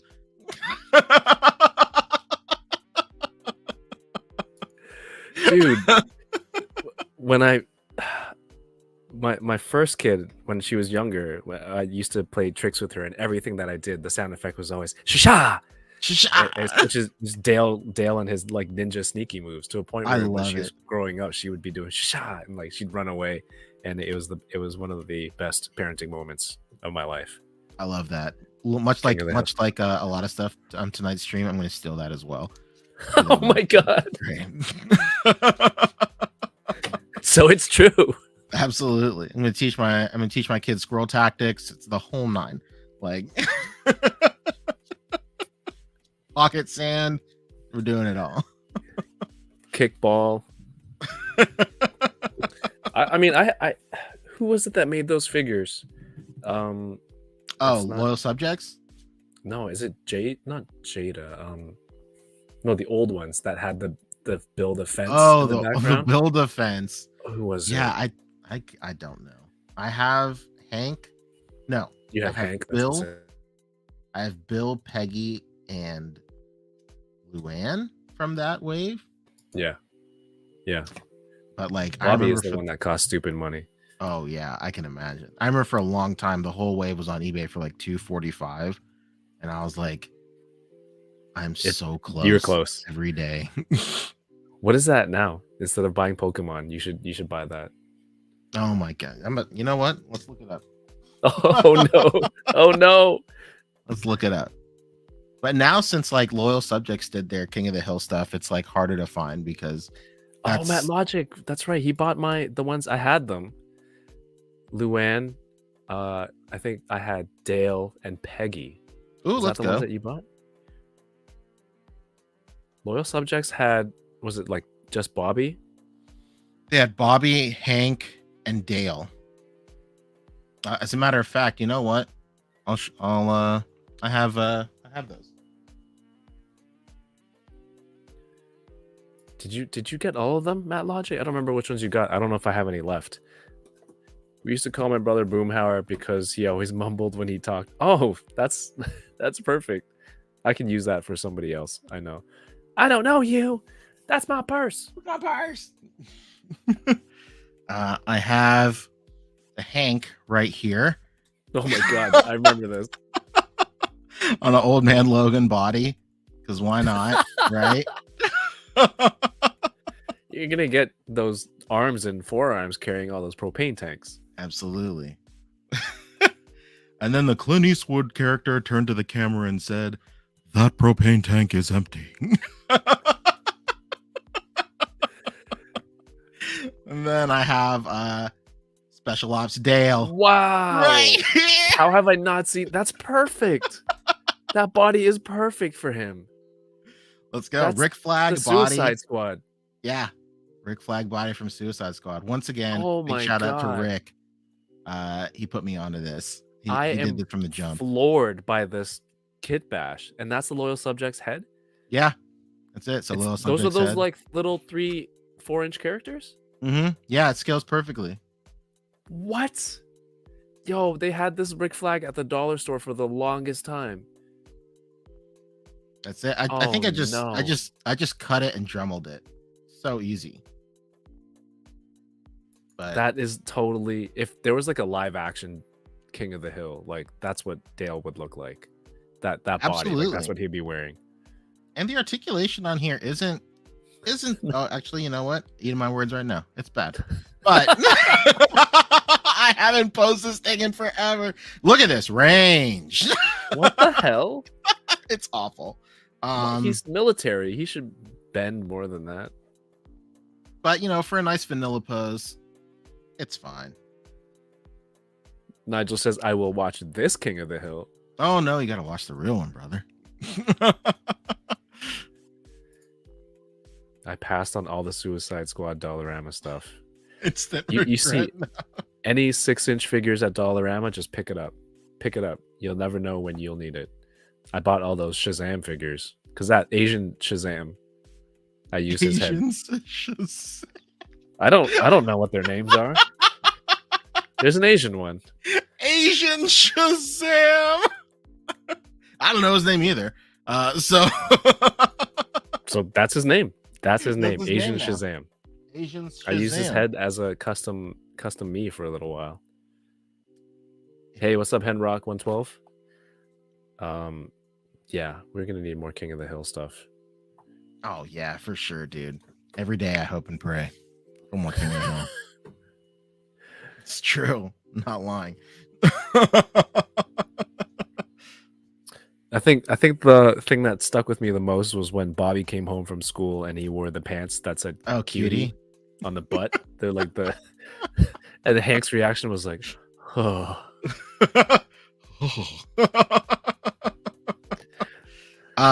My wife and I watched the episode where Bobby gets a girlfriend. Season 3, episode 1. They call it Bobby Love, where he dates that girl named Marie, the older girl. We watched that episode so much. I bet we could probably just like rewrite the script from memory. What is it about that episode? It's just so funny. Like the amount of jokes per minute in that episode is like, not only is it so much, but almost every single one of them hit. Like different watches, they all hit at different times. And like there's a certain point in that episode which is so relatable to me. It used to give me like extreme secondhand embarrassment, but like as I got older, like I accepted like, you know, my faults as a human being, and it became so relatable. So the synopsis of that episode is Bobby gets a girlfriend who's like way older than him. At first she's like, hey, let's hang out, let's kiss, let's make out, whatever, and Bobby's like not really into it. But then he grows to like really like her. But then now the situation is that he is like more into her than she is to him, and like it just turns out that she was just like hanging out with him like for fun, like a casual thing. And then like he goes through all the stages of like grief and depression and stuff. And at the very end of the episode, they're at this party, like after like he's like still trying to get her back, and he sees her dancing with like a bunch of like other dudes, and then like he like barges in and he's like, why are you dancing with those guys, dude? Like, what's going on? She was like, whoa, chill out, we're just friends. And they have like I remember that now. Yeah, they have this huge fight, and the most relatable moment is they go outside and like they're having this talk, and she's like letting him down, and she was like, she's basically saying like, hey, you know, it's really nothing, you know, we're just hanging out. Like and Bobby's like, but like we kissed, you know, it's whatever, like we're together. And she's like, no, it's just a kiss, it's no big deal. And she's like, I gotta go, like it's over, I gotta go. And then she kisses him on the forehead, and he's like crying. And he goes, you kissed me, that means we're back together again. And she's like, oh my god. And like every single time I watch that, I get like jettisoned back, kicked in the chest. Oh no. To when I'm like 14 years old. Oh like no. My first girlfriend ever, and like our like first like huge big breakup, and me just like completely misunderstanding signs and signals and stuff. Oh no. And like I really think that is one of the most like relatable and human episodes of King of the Hill ever. I love that episode so much. It's great. Well, Jordan from Canada says now I got to rewatch King of the Hill. You gotta do it.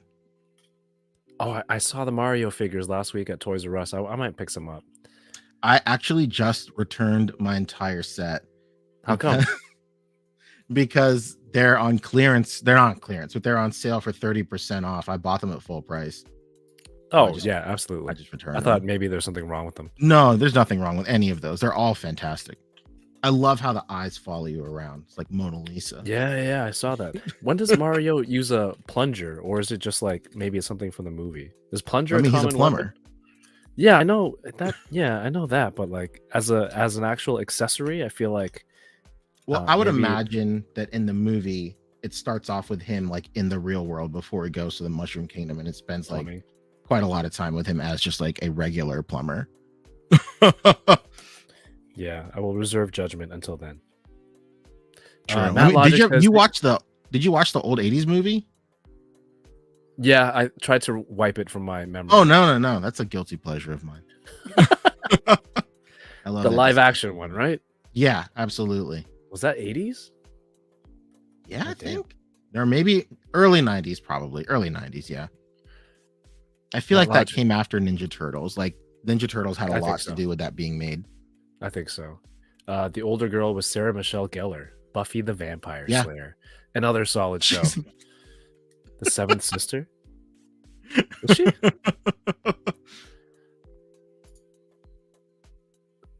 There go my thoughts on Pancho always being a total chat. There it is. Come on. You know, Got mine Human all on just clearance like you. except Mario. What? It's clearance already? Oh man. dang clearance. Really, I gotta check that out. I did get America. the Blue Centurion on clearance, the Power Ranger figure. I saw MCU Collector busted 2 of his. Like the legs just broke.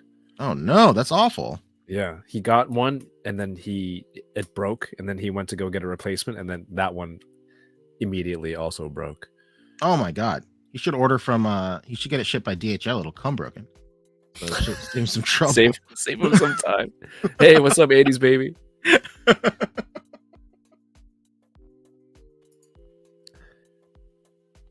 '93 Mario Brothers was cool. Oh my god, I didn't know this. This has an ejector seat.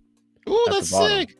There's I a love button here. how there's always like cool little hidden features in all those little vehicles. I got the Razor Crest. Oh, did you? Mhm. For a shot or just out of love for the Razor Crest? Just because it's cool, and I know I'll never be in a situation or position where I have the HasLab. So I figured why not. I almost got the one that you were a huge advocate for, that like Mission Fleet. Yeah, the Mission Fleet one, because that one It's looks a good cool one. too. You can buy the speeder bike and put it in. Ooh, very nice. The speeder bike that comes with the IG-11. So this one, unlike a lot of the ships in this series, comes with a stand. Usually, I think their thinking is if it can stand on its own, they won't give you a stand. But this one comes with this thing. So Hell yeah. I guess- Kuya kicks. Mario is a plunger in Paper Mario Color Splash on Wii U. 7 out of 10. Swimming in sevens, baby. has a plunger in Paper. I don't think I ever played Paper Mario. Wait, Oh my god, Paper Mario is one of the great blessings for video game culture. Especially the writing in the later Paper Mario. but only games. 7 out of 10. Yeah, well, not everything can be a best in show. Oh, that's but the right. I writing never is had a Wii. really funny in the later Paper Marios. They're like very self-aware. Like there's this one, I think it's in Color Splash, where you're on a train and you're talking to a Koopaling, and I think they either have you captured or they're talking to someone that's captured, and they say something along the lines of like, they're talking about you being captured, and they're like, you won't believe the things we're gonna do. I can't tell you much because what this game is rated, but it's gonna be bad. Or something like that. It's really funny. That sounds cool. And I love in Color Splash, all the sequences where everything has like very hyper realistic graphics. I mean, as hyper realistic as you can get on the Wii U. But Right. like when you're like cutting the lemon and stuff, like that stuff's really cool to me. I just love how like off the wall that game got. But I understand the 7 out of 10 for sure. Can you get it on like the Nintendo on the Switch shop now? No, Or I think things like that's that? still the only. I think that's still just Wii U. I believe. I could be wrong. Ever Is this since like I quit working at GameStop, like video games, I still love video games, but like when I worked at GameStop, that was like my whole life. Video games were my whole life. Like I would wake up in the morning, I would check headlines, I would be like just consumed by the industry. Oh, no And way. I would play every game that came out, at least not to completion, but at least enough to have enough knowledge when I'm talking to like guests at the store. They're like, can I just get my pre-orders? That's true. Hey, it is what it is. But like, quitting GameStop was almost like, I don't know, it was an experience, a freeing experience to like break free of the, what do you call it? Almost the necessity of just being so enveloped by video game culture and just having to know everything that came out. Like I no longer felt obligated to know everything. So like ever since I quit, I've gone from being at like the bleeding edge of knowing everything in the industry to knowing nothing, and it feels great. Does that just mean like you're super involved or dedicated for your work? You know? That you're just Maybe. into I mean, all but that I stuff? was into video games before working at GameStop. Well, I don't know. I was working at GameStop since I was like 15. No, I like video games before then. So, but I mean, whatever. Yo, your partner, one of your partners in crime, Fabster, in the chat says Paper That's it. Mario was my intro into RPGs. Hell yeah, dude. What's going on, Fabster? Are you guys trying to all get out to? Oh, I don't remember when we talked about this. San Diego Comic-Con. Yeah, we're gonna try for sure. Absolutely, that's the plan. Well, yeah, you stop working at GameStop. You're the CEO. You don't need to be in the store. True. Okay. Yeah, I mean, I'm still part of the board. Unless it's some sort of undercover boss situation, that would be cool.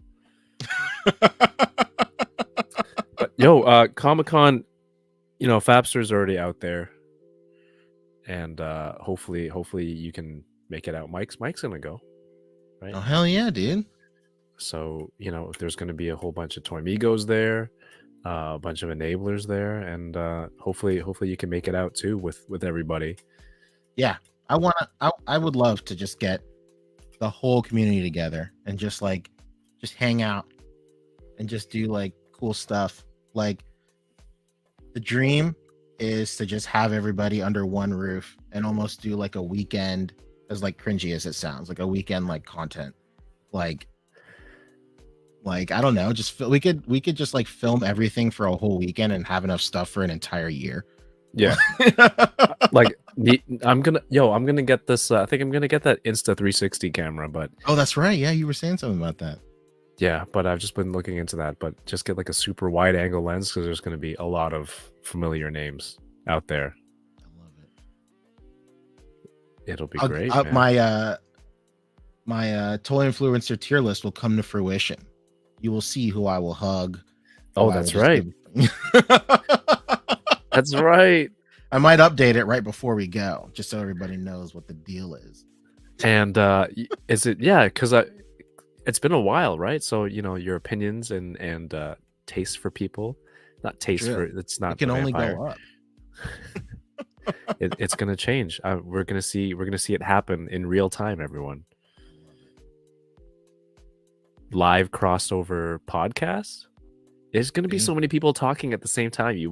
I won't have enough mics for everyone. Nah, You won't hear anybody talking. We got to put names in a hat, and then we draw it, and people just go to other people's podcasts. Oh, I thought like you draw the name and that's the person who gets to speak. Oh, I mean, maybe. Oh, I'll get someone to carry a boom mic. We need a boom mic. Oh yeah, I had a no boom AC. mic. Got Yeah, stolen. You Yeah, it need a got boom. stolen. The last time Oh, no. I attended a Comic-Con. Oh no. New York Comic-Con, it got stolen. You're like, hey guy, can you hold this right here for a second? He's like, sure, pal. And then it was just gone, like those ninjas in the beginning of the Ninja Turtles movie stole that lady's TV. Absolutely. Yeah, that was the year that somebody stole the prototypes for the 1,000 Toys Devil May Cry figures too, right off the show floor. Oh wow. Yeah, so Really? they stole my boom mic first, and they went right to 1,000 Toys.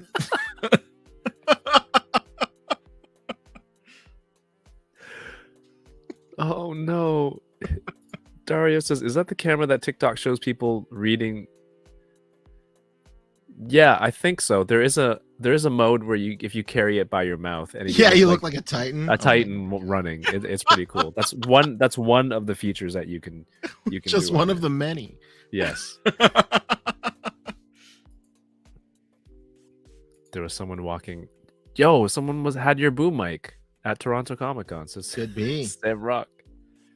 That's It's just it. an That extra boom mic body. was the excuse to get my wife into the shows for free, because we'd always Oh, that's go right. like, it's our sound girl. She's got to come. She's got to be in. So like, I remember the first year we did that.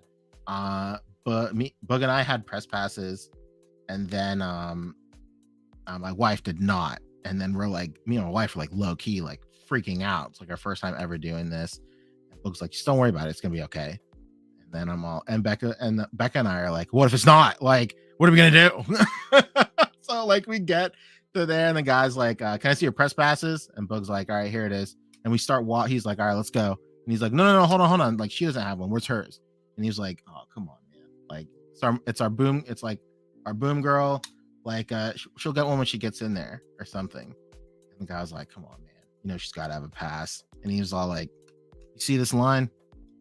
And he's like, all right, just go. You just got to go straight to the thing and get her a pass. and it was easy. To be fair, it was easy. He went straight to the media desk and got her an updated pass. Easy peasy, baby. That's great. Oh man, should I have gone for Enabler's media pass? You should try to get. All you guys should. Anybody with a show Probably should too try late. for a press pass. Probably too late. Oh, we we had had to to get those tickets in November. yeah. You had to submit before people got tickets. Whoops. Well, live and learn.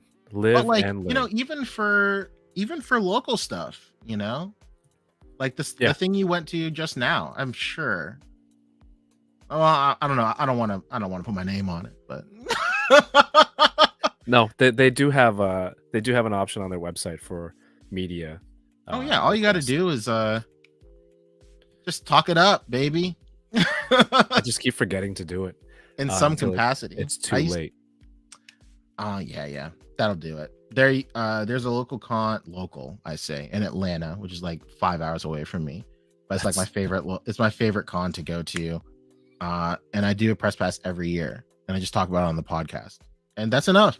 You know, that's perfect. It's the demographic they need, and it does the job for sure. Yeah, I should look into that more. Kuya Cakes, totally use the media card moving forward. Yeah, there you go.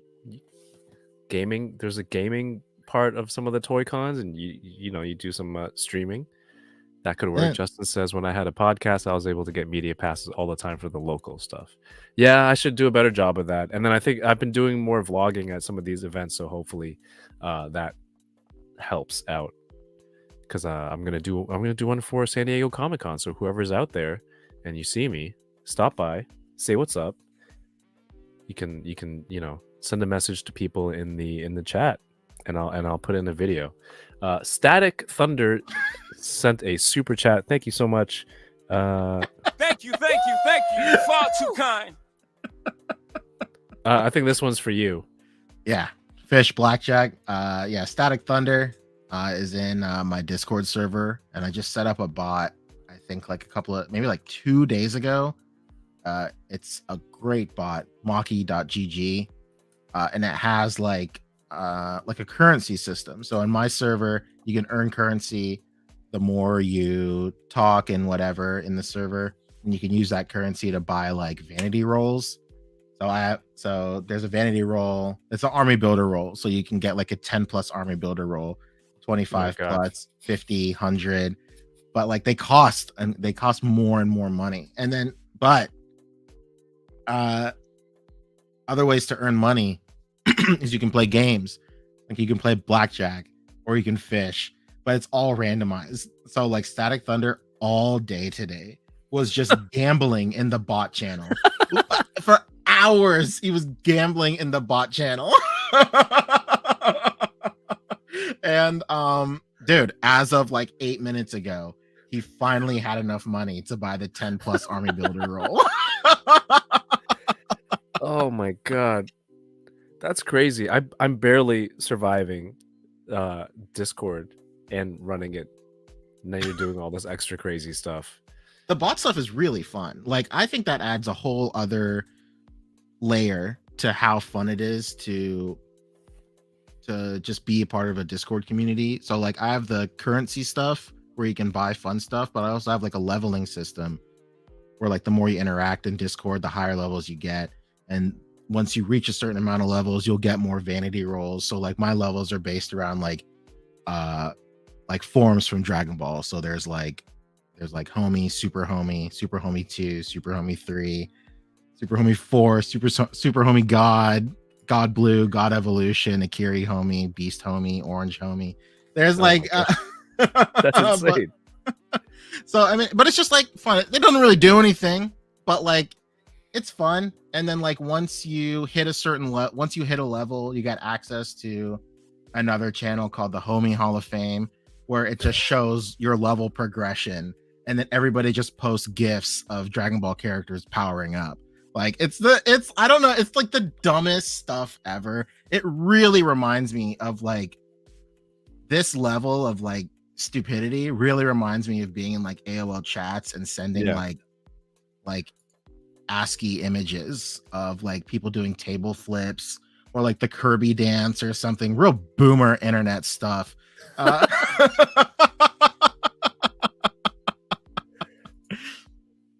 Well, It's great. Static Thunder, thank you for the super chats. Yeah, it's fun. I gotta get back to it now. Yeah.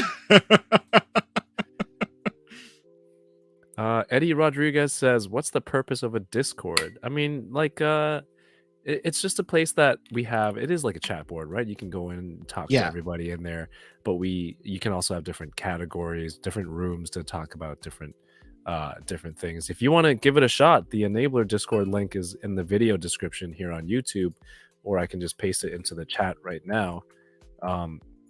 And go check it out. It might not. There's a small learning curve, but once you get it, it's pretty awesome. Everyone in there is it's super nice. We'll post like links when pre-orders go up, and they chat about stuff. Some of the guys do a live voice chat on Monday nights, so it just opens up. It's like Joseph Joker, Toy Box of Doom, Koopa Steve, a whole bunch of cool dudes go in there and they just talk about anything. Toy, it doesn't even have to be toy related. Anything that comes up. It's just a bunch of great guys, and it's just a way for you to communicate with people. The people here in the chat, which is great, and but I can only stream so many hours a week. Yeah. And then I'm sure if my wife heard that, she'd be like, really? But offline, like you can go into the Discord and talk with everybody in there too. So if you give it a shot, you can mute all the channels and the topics that don't pertain to you, that you have no interest in. But there should be something there for everybody. Discord is essential. Love having a place to talk about toys and stuff. Absolutely. Yeah. The best way to describe Discord is like, it's like a message board, but it moves at the speed of a chat room, basically. So like, it's just a chat room and a message board smushed into one, and like it's always live, and it's just really cool place. Just depending on which Discord you're part of, it's just a different community. They have different like channels and stuff that you could talk about different stuff. It's really nice, Yeah. Or you can just use it to make a group chat with a couple of friends. That works too. Doesn't have to be a huge big thing. We're coming up to like 2 hours before we go. I wanted to show you this. Also at the dollar store, I don't know if you saw this. I opened some, I think last week. Okay. They somehow, and it's not even like at the $5 price point. This was $2 Canadian. Oh my God, you're about to show me this nonsense. Yeah, show me. No, don't. I can't believe you. I don't know how they got these. I have no idea either. Moncall is like, it's Asia, right? It's like, yeah, that's the premium, not premium, but that's like the Pokemon figure line. $2, dude. I cannot believe that they have Moncall there. It's unreal. Takara Tomy, Moncall, is that how you pronounce it? 1997 Nintendo. Look at the back here. Tomy Asia Limited. Yeah, it's short for a monster collectible. Why is this out of Hong Kong? Made in China. I mean, a lot of stuff's made in China. Yeah, but it's like, I thought distributed out of maybe like Japan or something, but it looks like it's out of Jimsazhou, Gaolong. This is the Cantonese pronunciation. Hong Kong. Oh yeah, and I got those in a random Japanese store last week. They're like really? $10 each, but I got all three of them. $10 each. Yeah, these are nice. This is Moncall too. Look at this. What a display. Oh, go. I forgot. They also have little trainers now too. They have Moncall trainers. It's too much though, because with the Jazzwares, it's so easily accessible and it's here. Then there's this stuff that was $2. Then Mario was super nice and he sent me doubles of his Pokemon Scale World. Scale World, dude. That's quite the gift, dude. That is not cheap.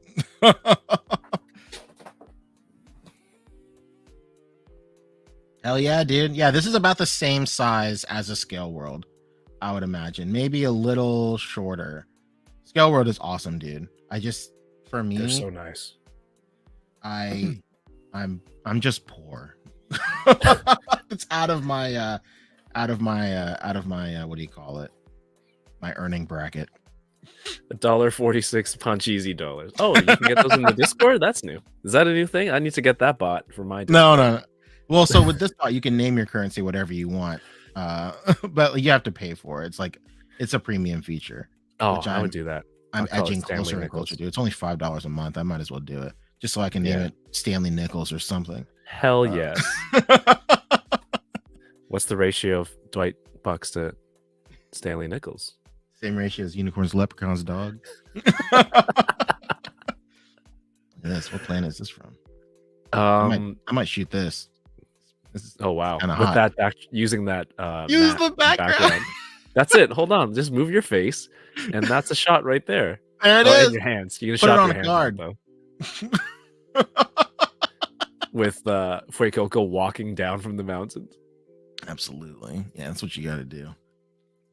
Did I read Love any the of those Tokyo. comments? No, I started. No, I did read some. I didn't finish them though. Cap lives. There was a while where they had these hardcover collections of DC comics for like $5, and I bought them just because they were hardcovers. I still need to get into a lot of them. Dollarama and Quebec don't have those in Pokemon. No French on the package. I mean, technically, we shouldn't even be selling this in Canada because you're supposed to have both languages on the package, but they probably, I don't know, got it from overseas, found a cheap, I don't know, wholesaler or something that had a whole stack of these and brought them into Dollarama. I don't know why they have a pee hole. Do they have a stand on some of these sets? But Vindicator, if you can't find any, let me know. I've been looking around. I found 4 different characters. Static Thunder says, I just joined the enabled Discord and quickly saw the channel shelf prawn and thought it was self. Yo. I mean, sometimes you see what you want to see. Because I know. That's true. Because maybe you were about to take a photo and then he's like, wait, let me read that again. Let me read that again. Write that down. I have 2 of the Figma trainers. I want to get more, but they're crazy expensive. Yeah, what did I sell to get that Ash? You sold some Mescos, right? Yes, I was on a Mezco purge and I got Ash. I have a sealed Ash and Red somewhere. I just don't know where they are. Oh no. I need that. I'm sure they'll pop up. Which series is that? Is Venusaur? It's the Jazzware. Venusaur. Is it? All right. Jazzware's mega figure Venusaur. I want to say it's still probably $20 US. I have a US Amazon account. Oh my god, am I still paying for that Prime there? Oh, I gotta check. I'm not bringing a stack of hardcovers to SDCC, sir, unless I leave them there after I'm done reading them. Because that's just gonna read be... them on your iPad, Kev. What are you exactly. doing? I can... Cap lives. Come on. I work at a paper company. This thing is like no good for us. It's $5,000. For real? Have you been to that office experience thing? No. Where is it? They have one here happening in Toronto right now. Like, yeah, let me hop on. They have that giant pot with the chili pouring out, so you can stand and pose for a photo in the office. And I think they have like a props display of the pyramid, and the pyramid is in it. I want the Team Rocket SHF. You know what? I'm gonna go buy one right now. My birthday's coming up. I'm gonna Just go treat buy it. yourself, man. Just No, do I it. should save money for San Diego. No, Will they sell? People Absolutely sell not. No. What are you gonna do? Buy it there? No, it just and buy bring it it now. back? Yeah. So hold That's on, right. hold on. Before you do it, I have a theory. I feel like SHF might do some sort of special commemorative re-release of Ash and Team Rocket because the anime is wrapping up. It is a Think so? very thin and slim chance, but like it's possible. It's they might do a special color re-release because that Ash has a green shirt instead of a black shirt. And they could just recolor the shirt black and it would be anime accurate and it would not count as infringing on the web exclusivity. It just counts as a new Wow. figure. Oh no. Oh wait. Here we go. Dude, I'm saying, like, get those now. Get at least get Figma Gloria now. If you're not gonna get the Team Rocket, at least get Figma Gloria. You get 3 Pokemon with it. Props display of the pyramid scheme. Oh man, we're calling you out. Re-release would be great. It again, like, it's just possible enough to where I would feel bad if you drop $300 on a Team Rocket. I wouldn't do that now. I'd have to sell more Mezcos. Oh, well then sell more Mescos, whatever. Like, I'm down to, like- it's free money. It's free money. This Marnie is cool. Wait, I think I remember you getting this. And I do. Yeah, I have the Figma Marnie. did you come on and open this? And I was like, I Probably. have no idea who that is. Yeah, I think I opened it on this very show. I think you did. I have every Figma except for the Lily, and that Lily is like $350 or something. So it's Are you kinda serious? hard. Yeah,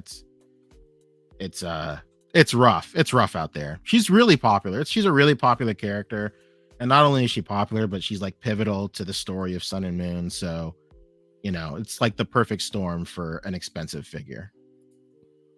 And it has a Rotom. Oh my god. I think you might still be able to find Figma Gloria.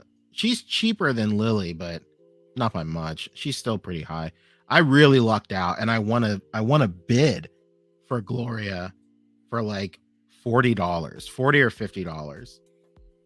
Wow. And yeah, I couldn't. I thought I was gonna get scammed. I literally thought I thought I was gonna get like, I don't know, like a bootleg Hatsune Miku in there or something. I don't know. What's the Dragon Ball guy you got today? It's Turles. Yeah, I thought I don't know what I was thinking. Leche. That's milk. A box of crushed leche. Static Thunder says Fabio's crying in the corner right now with this selling Mezco's talk. Well, Fabio knows I've been selling my stuff off, man. I'm just waiting for that 89, and I'll be doing a giveaway for one. 89 Batman. Hell yeah, dude. I'll be entering. Soon. I hope I win it. Soon. I got to figure out how to do it though. Got to figure out how to do that. Oh, actually, yeah. Everyone who's watching right now, if you're not following it on Instagram, please make sure you are, because last week, Oilers Workshop won a single unit of the Wall XD, but he didn't know he won. And he was like, oh, it's good. Like, give it away. He's being very generous. Said, give it away to somebody else. So I got to find a new way to give away the extra unit. But I'm thinking I'm going to do it on, or I'll make the announcement on Instagram. We'll figure it out. So make sure you're following over there. So you can win a unit of Wall XD. One Wall XD. That's Painted, more I than believe. enough. Well, no, you should get more. You should get Sure, more sure, and build, sure, that, sure. build that in a nice scene. You're right. Leche could totally be a Dragon Ball character. Absolutely. I love it. All the food names. Oh, wait. Was it a third-party company that's making the what's his face? Yamcha in his first appearance outfit? Yeah, Desert Bandit Yamcha. Yeah, Demoniacal Fit is doing it. I Okay. cannot wait for that figure. I need to buy that. Hopefully it comes with... Does it come with Puar? Poir? I don't think it comes with Poir. It should. Just a little static Poir, but like, that's it. Vape God. Vaposaur. I hate myself.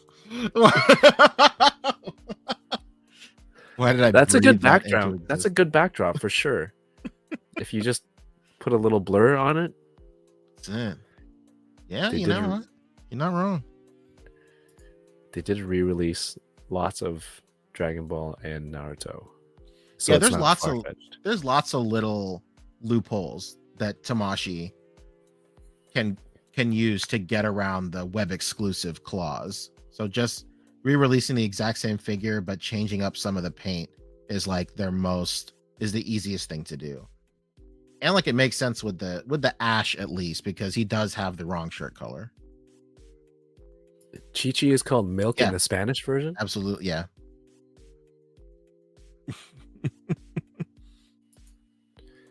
Oh, I did not know that. So in the Spanish version, everyone's speaking Spanish, but they refer to her as Milk. I don't know how this works. I used to watch I watched Dragon Ball in Chinese and Japanese and English. I love it. I The don't know Latin what I America prefer. dub for Dragon Ball is quite good. Is it? Yeah. It's among some of the best. Hey, hot take. Better than the English version. No, I could see that. I could see that. Man, that does look good. Okay, I'm gonna check Amazon Canada right after this. There's a lot Right of mega after this. figures that are still cheap. I think that Gyarados is still $19, is still $20. Rillaboom might be $20 still. You know, these mega figures are great. Lugia was in this line. That was a great Was it? figure. What about the Figure Arts Blastoise? Is that worth it? Is Is I it would say Figure Arts no. 0 or something? No, it's a figure. So it used to be a D Arts, which was Tamashi's video game line, but it's basically an SHF. And then they did another release called SHF Remastered or something like that, where it's basically the exact same figure but with some paint updates. But all the articulation was the same. That line of Pokemon figures is good articulation wise, but scale wise, it's kind of rough. I will say, if you scale if you put that Blastoise with that Scale World Red, that's a mission success. Oh yeah. That's 'cause the move.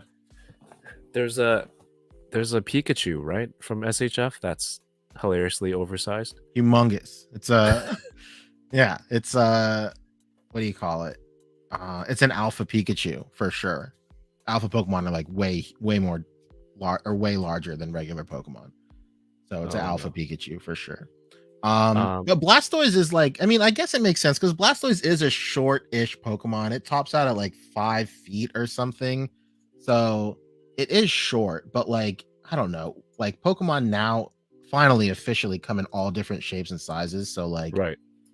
and I think even when I was a kid, oh my God, $38. Is that the one? Does this one suck in the evolution pack? The evolution pack is smaller. It's different, I think. It's just and 12-inch Venusaur battle. No, wait, no. I want to say it's different. I don't know, but what do you call it? Save 17%. Check it out. Do some research first, see if it's the same thing. But anyway, like I was saying, Yeah. when I was like a kid, I always imagined Pokemon to be like way larger than it should be, like they should be. So like, but like especially in like the really old like concept art, like Pokemon were disgustingly huge. Like the first concept art for like a Rhyhorn, the trainer looked like an ant on the face of him. Like it was like they basically look like mini kaiju. So like that's how I always see Pokemon in my mind's eye, is like larger than life, which is why I really liked when they did like Gigantamax stuff, Pokemon, where they became like so huge. But so in that sense, if you get the SHF Blastoise and pair them up with like a smaller figure, then it can work. If you go to my Instagram, that Pokemon shot I did for October. So this is a different Venusaur. Damn. I want to say, because I don't think the legs are articulated. Or no, that's the same one. Yeah, this one says it's 12. It's a 12-inch Venusaur. Okay, then yeah, that is the same one. I could have sworn it was different. Oh well. Oh, it's got that pearlescent paint on it. Oh, it does. Maybe that's why. But you know, it's still fine. Sometimes I don't mind that pearlescent paint. It's $10 cheaper than the other, or $9 cheaper than the other one by itself. I think it's just like a collector's mentality type deal because like it's in a whole different packaging and only comes by itself. And like the evolution line right now is the one that's in distribution versus like Right. the Venusaur, which came out like a year or so ago. So like it might be like that. But if you want to get a sense for the Blastoise, it's in my what do you call it? It's on my profile. It's one of the last October shots I did, so you don't have to scroll super far down. I did a lineup dude. of a bunch of people. Your October stuff, by the way, was top notch this year. Oh, thanks. As is man. every year, but you know, this just happened. Like every shot was incredible. Thanks, dude. Yeah, I think the last time I was on, it was right before October started. Yeah. So if you look, that's why I look so jubilous and full of life. It's because it hadn't started yet. This is a wallpaper, man. Oh, thanks. Yeah, a lot. This photo really popped off. A lot of people really like this picture. It's just everything. They're all in. They look like they're in motion. Like you it's just you just captured this one moment. Everyone looks like they're ready to just attack or some shit. Like it's so cool. Wait, I have this right here. Oh yeah, thank you. Let's go. You know, my daughter said I woke up to the most traumatic morning the other day. My daughter comes in my room. She's like, I had a dream last night that I was in a Pokemon battle. I'm like, oh, good for you. She's like, when I woke up, I noticed that 2 of my toys were thrown across the room. And then, so I guess she'd thrown 2 Pokeballs in her sleep or something, or what? And then her brother came in and she's like, yeah, I was battling him and he lost, and he cried. He cried because he lost a dream battle that my daughter had, and he lost. So it's like in the morning, getting ready, everyone ready for school and work, and this kid's just having a meltdown because he wasn't even involved. The dream version of himself lost a Pokemon battle. Incredible. It was so like it. The first part was already funny. It's like I woke up and 2 of my toys were across the room. That was already great. Then the other kid comes in, and it just took the whole morning to a whole different place. If you go back to the Pokemon shot, the second slide is what I use for the card. That right there. Oh yes, so good. See here, Nigel likes this one. I sent a pic of all the SHF Pokemon. All right. Thank you. More stuff to buy, I guess. The SHF Pokemon are good. Articulation wise, they're great. It's just the scale is a little iffy. The Venusaur is microscopic. I will say if there's one that's not worth it, it's the Venusaur if you're worried about scale. Okay. It's very small, even compared to the other 2. I will probably get that evolution pack. Static Thunder, welcome to the Discord. Who else joined? Kuya Kicks, welcome to the Discord. Doom Card. Vindicator did confirm that the evolution pack Venusaur is smaller than the epic scale one. Oh, damn. So I think it's the same mold. It's just smaller.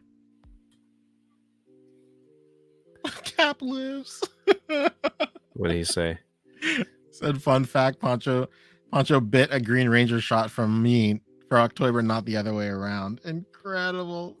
So if you want to look at the receipts, on my Oh no. I did a Green Ranger shot, I think like 2 years ago. And then it was for October, and then this year for October, or last year for October, Cap Lives did the exact same one. Practically a shot for shot remake.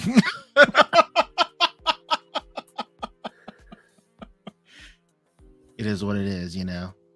It's always great. The model kits don't really. Wait, no, do they move? Yeah, they do. It just depends. How do they compare to the Bandai model kits? If you're comparing like price per what you get the model kits are always going to win out because they're so affordable. They're And- so cheap. And they do just enough to be comparable. But like, you know, I'm a Tamashi simp, so you know, you really can't beat it's hard to beat the quality. I don't think I've ever heard I'm a Tamashi simp ever spoken. I have You heard it here first, baby. that's that's what we do here on the channel. Thing of firsts. But I will say, so I have some of the model kits here right now. Actually, I think you'll like this. Hold on. I have the Gengar one. You can switch his tongue out, which is pretty cool. I have. Oh my god. This is just some of them too. I have more up there. You know what? I'll show off the kits. Hold on one second. Let's see.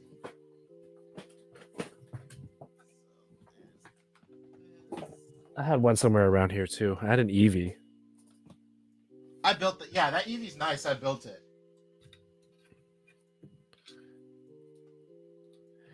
All right, I think I got them all. So, first and foremost, the rarest Figma I have in my collection. This disgusting bootleg. Now, this is a bootleg. Yeah, I remember It's your not real. story.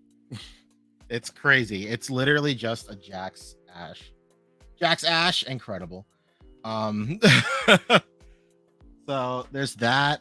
I do have this Gardevoir kit. It's not bad. The arms move, and then I think it has torso articulation too and head articulation. That's all you really need for a Gardevoir, to be quite honest. Do you have the Magikarp one? The big one? Oh, we're I getting to it. do. Sorry, we'll get to it. This was on sale at the GameStop website. I think I got it for like $15. Oh my god. And I tried to get more, but I think I bought the last one. No. It wouldn't I let think me it's like buy more. it's like $50 here at the comic shop. Oh no. I actually Oh no.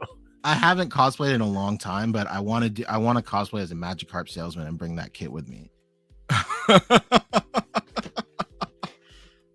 And then I have the Arceus right here. Arceus model kit. This one isn't bad. Does that one Pretty good. move? I think I saw Yeah. Koopa Steve build that one. Yeah, this one moves for sure. They all move. Every single one of these moves. Here is a Pikachu. Do you have the Gardevoir? Is there a series of cards for her where it's like, I think it's before trainer galleries, but it's like different evolutions? where it's like growing up with the family? the trainer? Yeah. So that's in the newest set. That's in Scarlet and Violet. Oh, that's the So new it's- one. Yeah, Shoot. it's coming out now. Okay. I I hope think I I need, pull it. need those. I You like- probably will, you bastard. I hope I'm getting 8 booster boxes, so I better pull it. Oh, they have boosters for this one? Yeah, you can buy booster boxes Yeah. for it. 'Cause I I would know say, they- you know what? Honestly, if you really want to buy that stuff, I would check a local game store and see if they're still taking pre-orders for it, because your local game store is going to have the best prices out of any store. Yeah. Because they'll buy it at wholesale and they'll usually pass that on to you. If not making like $5 or $10 on top of it. But like the wholesale for these are like $120 per box, and my local game store sells them for like $125. But that's 36 boosters. You know, it's a 30 lot. It's a lot all at once. But like, Sorry, like 36 packs? yeah, 36 packs per Okay, booster yeah. box. Yo, this is the best thing in the world. You put the prices up? I did. I got a flex on them, you know, it's whatever. It's right here. The You love to Moonbrion. see it. You Why is love it- to see it. Hold on. What kind of Well, case is Umbreon. that? You love it. Why not? Are Hey, you why gonna not are you two? gonna get it graded? Maybe. I'm thinking I will. I got the Charizard too. Oof. These are really Damn it. nice cards. I love these cards. I think You have I'll to get. have that ready. I think I will get those graded just because I pulled them. You know. I think you I should get a adapter and make a chain out of it. Could you imagine? I do have this too. This is the only like full art of Yukimori stuff right here. Ooh. I really love this card. This is so cool. Oh, the tag team. Yeah, I've looked at some of those. That's before I got into the stuff, so I don't know which cards to get. But the tag team ones look cool. Yeah, that's the first. So sorry, it's not the only. It's the first. So she's done that, and then she did the not Dunsparce, but that bug that you pulled from Crown Zenith. Keep that bug on me. The That's bug it. I pulled from Crown Zenith. Here's my pathetic binder. That's not pathetic. Don't say that. Let me see what's going on here. Beautiful cards. This was a good set. Dude, did you see? I found a claw machine place that had boxes that you can pull. I don't know why I'm gesturing to the camera. You can't see me. I was going like this, like an idiot to myself. But there were boxes, and inside were packs of Pokemon cards. Oh, nice. And I dropped like $20 in coins. You love it. And who did I get? Someone said it was like a $50 card, Oh, cool. which I was worried at first that they were all fakes. Oh no. This one is one of my favorites. I love that one. I think this one is what got me into it. I'm like, wait, they have Pokemon cards that look like this? Yeah, that's a great artist. I finally got that So one is this. too. That's what you got? The Gengar? No, I bought that one separate. Very nice. Where's the? I don't even know where it is. This If your place stuff is in not- order, oh no, it definitely is not. You got that Pikachu card? I hate you. Which one? This one? The one in the middle. Oh yeah, someone. I watching- don't know. Someone had it as a single, and I bought it. You spent $50 on that? No, I don't think it was $50. He had it paired with a whole bunch of stuff. Interesting. It went down to like 25. It's like 20 now. But like when it first came out, it was like they were pricing it at like $50. Yeah, but it's a good card though. I probably would have paid it if because I struck out with a lot of my ETBs. Hey, me too. Nothing feels worse than striking out on a whole ETB. Well, You what saw about, static? like seven ETBs. My God. Cynthia's Ambition, is that good? I think I have doubles. Cynthia's Ambition is like $18 now. Still good. Yeah, Still not bad. it's a good card. It's a good looking card. It's really nice. Dude, Uh, when Mike and I got back from the first night we were doing Wall XD stuff, we opened an ETB his son picked out, and this was like a god ETB. He got Elsa's Sparkle, he got Oh, a no. Hisuian, I forget the name. It was a Hisuian Pokemon, the wolf dog thing. I can't remember. from Zeraark, Crown maybe. He got just so many full arts and like just a bunch of stuff. I couldn't believe it. What is happening? Yeah, Zeraark. Yeah, there you go. Or Zoroark, whatever. Anyway, back to the mono kits. I got a Cinderace too. Oh, nice. And then I have the Gengar. This is like the Gengar to have. It's Yeah. so nice. I It's got way rid of nicer I, than the whatever. I gave the Jazzwares ones to my kid after I leveled up my own. Still nice. And then this is my favorite kit I have. It is, hold on. Pull up Oh, big gotta move guns. the other camera. Hold on. It's a vintage Parasect kit. Ooh, I love this thing. These are all the Pokemon that were in that line. There's like a Dragonite, Charizard, Pikachu. They're all like wind up kits. They're very nice, but like it's a really cool looking Parasect. I still haven't built it. I'm like afraid to build it. oh no! Was that a surfing Pikachu on the side of the box? Probably, yeah. I'm afraid to build it because it'll be over. Yeah, there's a surfing Oh. Pikachu right there too. And then I did stream it, but so this is also another great kit I have here too. It's this Charizard. It Oh, I like saw that. moves and walks Yeah, and has LEDs and its mouth, its jaw opens and stuff. It's really nice. I cannot believe how cheap I got this for. I got this for $5 on eBay. This is like something that you would hear in like 1997, like some eBay come up or whatever that is like that seems like unheard of in the last like 2 decades. But I seriously got this for $5 because there was a pin that was broken. There's a pin that's broken in one of the legs, and whenever it tries to walk, it like the leg comes out of the socket and like it can't walk. But like I will literally just 3D, I will design and 3D print a pin to put it in there. Right. And so like the battery that was in the battery for the LEDs, it started leaking acid or whatever like years ago. So like none of the lights or anything worked, but like I cleaned it up immediately and it started working. So yeah, I mean, we should have saved all of our toys from childhood. It's like, who would have known we'd have 3D printers and yeah, right. we can model it in the future and print our own parts. I'm never throwing out another toy again. True. Yeah. I will sell it. It's all fun. These are so small. The Scale World. The Scale World. I love it. I really wish that I could collect the Scale World stuff. Yeah, I love how little that EV is. Right? I love it. Like nobody besides Scale World is doing like Pokemon, like small Pokemon, the way like the size they should be. Mm-hmm. Like that EV is microscopic, and a Rattata should be even smaller than that EV. Like, do you think they'll ever make one? They have a Rattata, yeah. Oh, they have one? Yeah, and it's tiny. There, they have a Caterpie too. That thing is small. I love all of their figures, dude. It's so good. Excuse me, that's SD it's card. So good. Yeah, Go and Geek is singing its praises right now. Like, it is truly the best.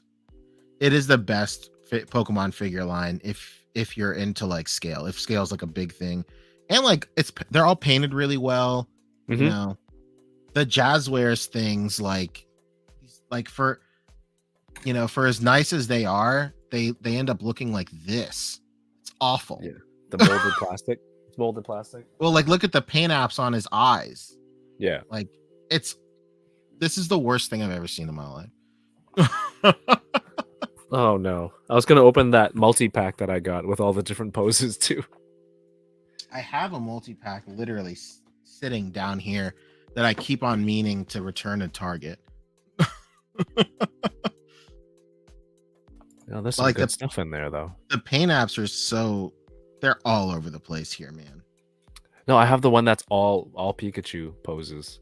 Oh, very nice. You know how every like 2 or 3 pack, it seems like they always have to throw in a Pikachu, but sometimes it's a different pose. They have a pack that has all the variants in one box.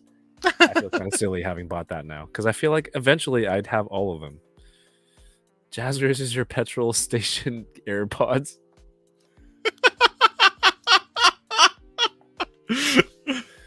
I don't know, the Moncold one, like... Yeah, Kev got some really like freaky deaky Moncols, dude. His have like bad QC. Which is wild because all the Moncols I've ever had are very nice. Which one is Jazzwares and which one is Moncol? Well, Moncol's on the left, obviously. Doesn't the color seem a little off? Well, so like I think that the Jazzware is more in tune with like modern and anime colors, but like the Moncol is just like, I don't know, it's just different. Yeah, I don't know, the paint for these weren't stellar. Maybe these are all factory rejects, that's why they're at the dollar store. $2 Canadian, Bjorn. That's gotta be it. But why were they in package? I'm trying to wrap my brain around why your dollar store has Moncols, and that literally is that's the key. They have to be some sort of factory reject. With the boxes? Yeah, man. I believe it. Damn. It's okay. The shelf is getting very full with all different scales of Pokemon.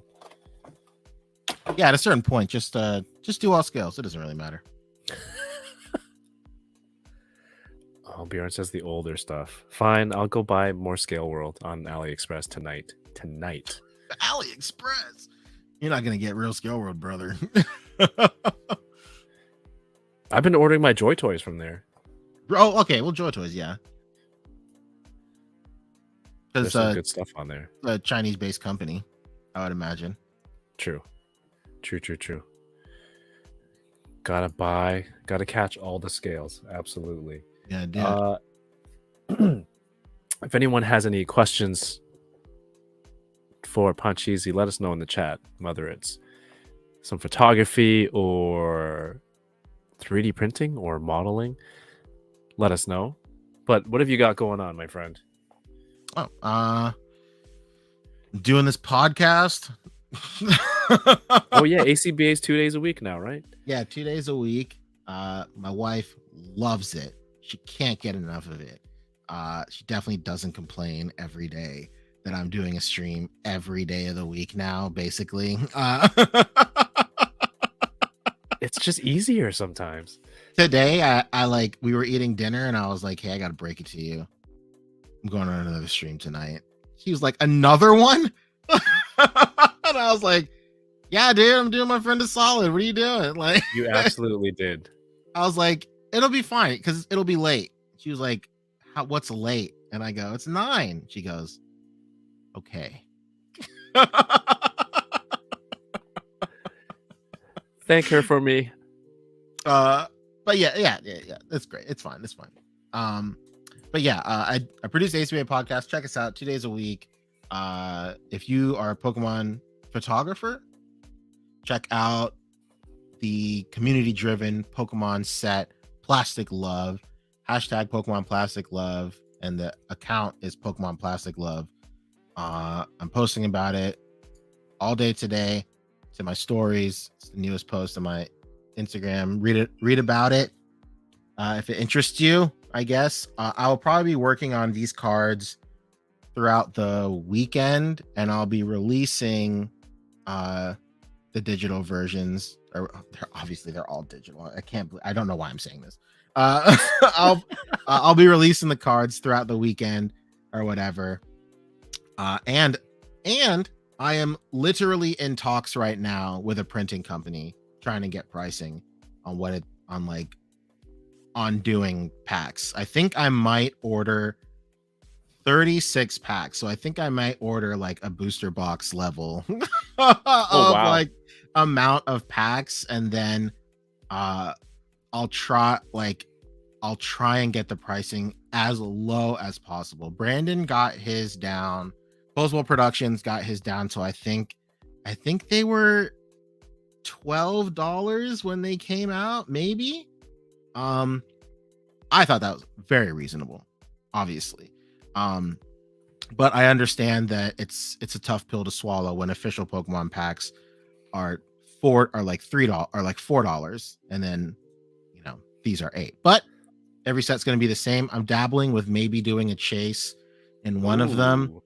But we'll see how it goes. I don't want to create an environment where people feel like they have to buy multiple packs for the chance to grab a chase or something. So A Willy Wonka situation. You're gonna put a random winner in a pack. I might do like a holo or something in like every couple ones, and then if somebody really wants a holo, then they'll work something out to where I'll just send it or something. I don't know. It's all up in the air, but yeah, the most important thing about this project is I want these to be proxy cards, so you can like bling out your deck with like really cool art, flex on some local kids at your local card shop. It's ACBA. Absolutely, yeah. Just let's just go and geek on it. Just be exactly, yeah. Let's just spread the love. I think it's cool. I think this is like just a really fun thing for people in the community. It's like a really great like crossover between the two communities. I think it'll be a lot of really cool stuff. But aside from that, that's basically it. I'm still doing dynamic little dusties. I am shipping wave. Hold on. Oh, my spreadsheet. Sorry. Stand by. Never apologize for spreadsheets. I was telling you at the convention, I was looking through the binder and I'm like, I gotta break out my spreadsheet on my phone just to make sure I don't buy doubles. Oh, get Pokemon. Hold on. What's the app? There's an app, Kevin. Hold on. Oh, of course there is. It's I called want less Poke. apps. It's called Poke Collector. It has all the sets. You can highlight which ones you have in each set. It shows the percentage of completion for your set. It's great. That's what I use to make sure I don't have doubles. Very well. It's Very well. The icon is a P, and it has 3 cards behind it: red, green, and yellow. Blue, green, and yellow behind it. Got it. Great app. So even if I want just trainer gallery, I can use this. Yeah, but you would have to find the set the trainer galleries are in, and then you would have to say that you own it. But it has the picture of the icon next to the set name, so it's easier to find it. Right. I'll figure it out. Yeah. But yeah, Dynamic Gold Dusties are always shipping. I'm up to batch 25. 25 will be shipping this weekend. And then invoices for batch 26 should be going out next weekend. We'll see. I'm just like, right now, work is like ramping up way more. There's a period between, I want to say, like around Christmas last year, Christmas to like about a month ago, where I had like, it was very slow at work. So all my time was just like laser focused on this, and I was able to get out like 20 waves. It was crazy. Oh damn. But yeah, I'm super stoked to see. So like if you have these and you're shooting, like, dude, tag me and everything, man. Somebody reached out and they said, I hope it's not annoying, I'm tagging you so much. It is literally never annoying. Right. Never ever annoying to tag me. 20 orders, or 20 not orders, 20 waves, like that's huge, man. Yeah, Congratulations. Yeah, thank you. I'm very appreciative to the community. I can't believe that so many people want this stuff in their collection. To give you an idea, each wave has at minimum has at minimum 5 orders in it. So I'm up to wave 25 right now. So 125 people have these sets right now, and a couple of people ordered like multiples and stuff. So there's a lot of sets out there, and it always makes my day whenever somebody tags me in it and I see what they've done with it. There's a lot of people who have used it in ways that I never even imagined, and I will always do my best to share that photo and make sure it has the widest reach as possible. Like, I don't have the craziest follower count out there, but like, if there's any way that I can help spread your art, like, I will do it to the best of my ability all the time. That's beautiful. They're helping share, the Dusties in their photos, and everyone that's looking there, and it's great. You're reciprocating, and yeah, it has to be a good feeling to see something that you created and everybody loving it and posting it out there, showing that they love it as well.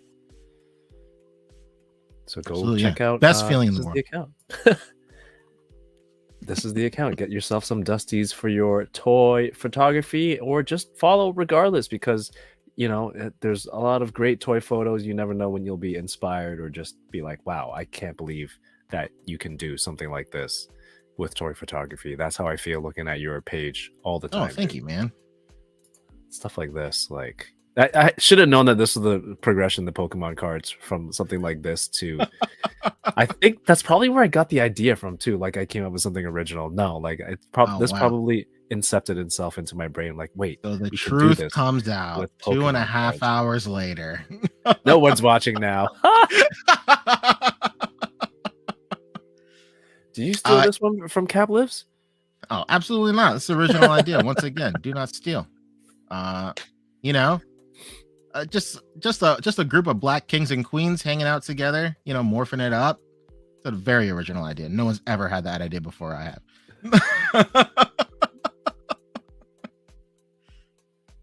Oh man, I love this one. This is crazy. Yeah, I want to 3D print more buildings too. I don't know for what reason, but dude, I have so many now that like I don't even know what to do. I gotta stop buying just black PLA. I gotta branch out and make use of these different colors. You should do like just get a can of like white spray paint or gray, and then just shoot it from the top to create like natural shadows and stuff. The same way people do with like Warhammer stuff. That's what I've been doing, and it's like really great. If you're anything like me and you have no idea how to paint, like there are a lot of ways to cheat painting Warhammer style. The best repository I've ever stumbled across is like easy ways to paint Warhammer figures and terrain. It's great because like the reason I'll say that is so important is because a lot of the times these guys are painting their stuff on the way to tournaments and stuff. So like you can always tell when there's a Warhammer tournament going on because in the public transport or in the public transit, there's always a bunch of dudes painting minifigures on public transport. Why are they that stressed for time that? Because they're just wait, like they just procrastinate until it's too late. The same way that cosplayers will, work on their costume at the hotel room the night before or the day of, which I am very guilty of as well. Okay.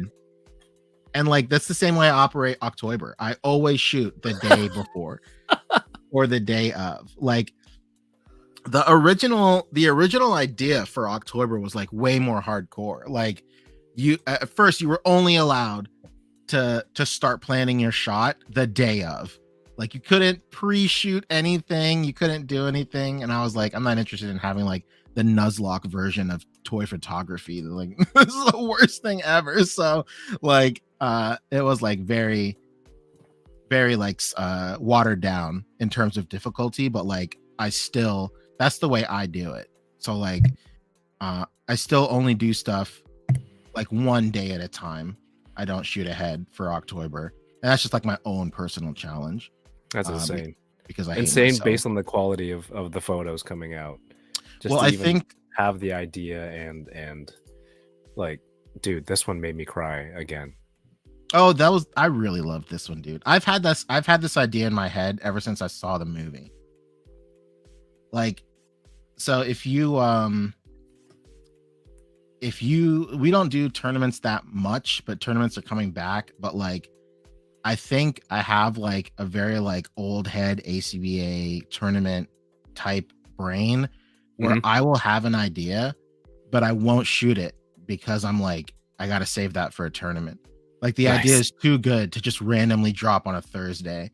Like I got to save it. Probably would have been one of those.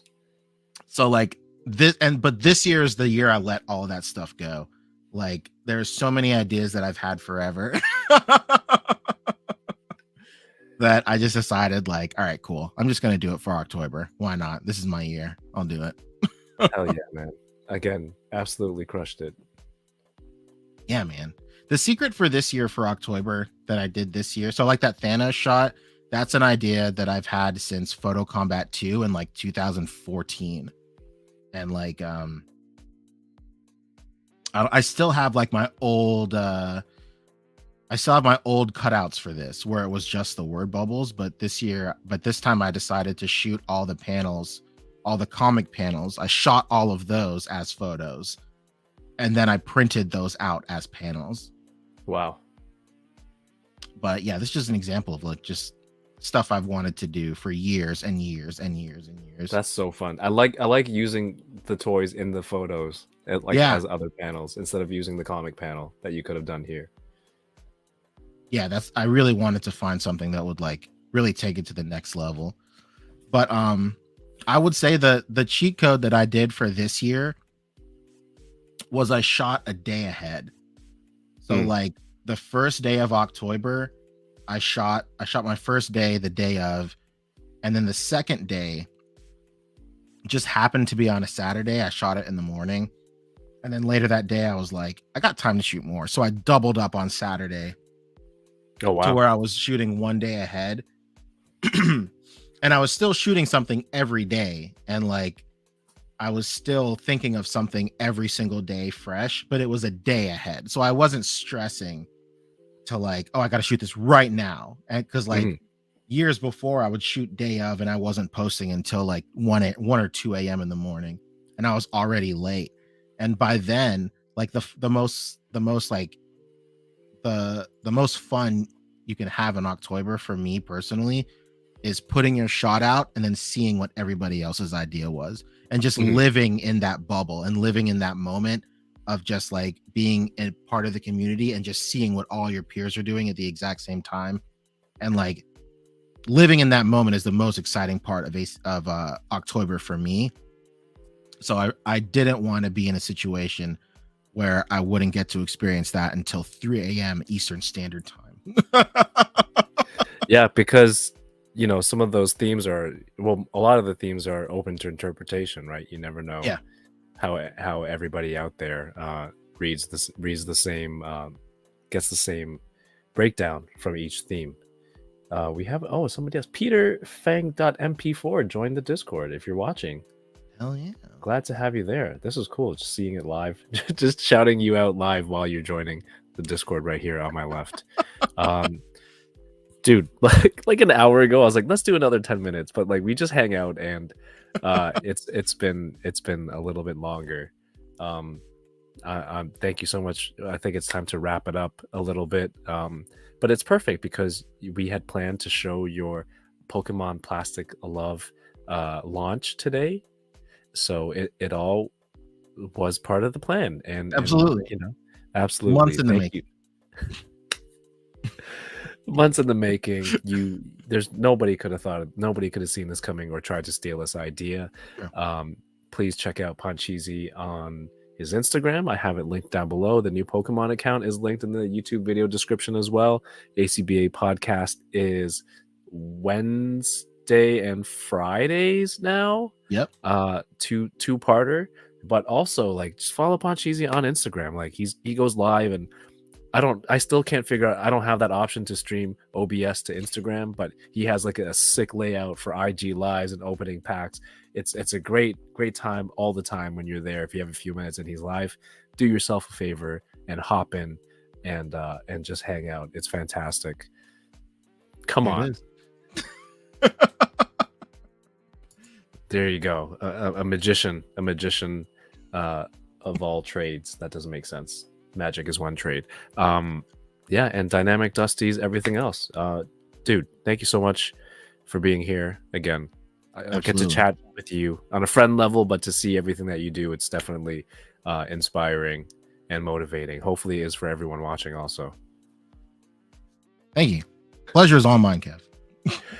No way, dude. Unboxing Thursdays returns next week. On Monday will be Bad Batch Case of the Mondays, where myself and the Boba Squadron will be talking about the newest episode of The Mandalorian. And also this week, I'll spend more time on the Bad Batch, I promise. Last week, I only vowed to spend no more than 5 minutes. But this week's episode was a lot better, so we'll talk about it more. So join us Monday at 9 p.m. Eastern, right here on... If you're watching wherever you are, we'll be back here. And I think that's it. If you're still watching, please feel free to leave a thumbs up. I hope you like what you were seeing, and that helps the channel a lot. Turn on notifications for the channel because we go live every week. And I think that's it. Dude, thank you for being here. Oh, let me change it this way. Now it looks like I'm talking to you. Thank you for being here. Should have done it much earlier. Everybody, again, go follow this amazing man right here. Have yourselves a great night and keep toying around. Peace. This is the new thing where I play this. I love it, but they can hear us. So oh my god, we do that too on the show. They leave this for a little bit. I love it. Sometimes we talk about fast food during our outro. Did I steal it from you? I don't think so. I think this is once again an idea that lives in everybody's mind. What's your favorite chicken sandwich of all fast food? Oh my god, Burger King. Oh my goodness. Whoa, great pick. Silent sleeper. It's Popeyes for me. There's no question about it.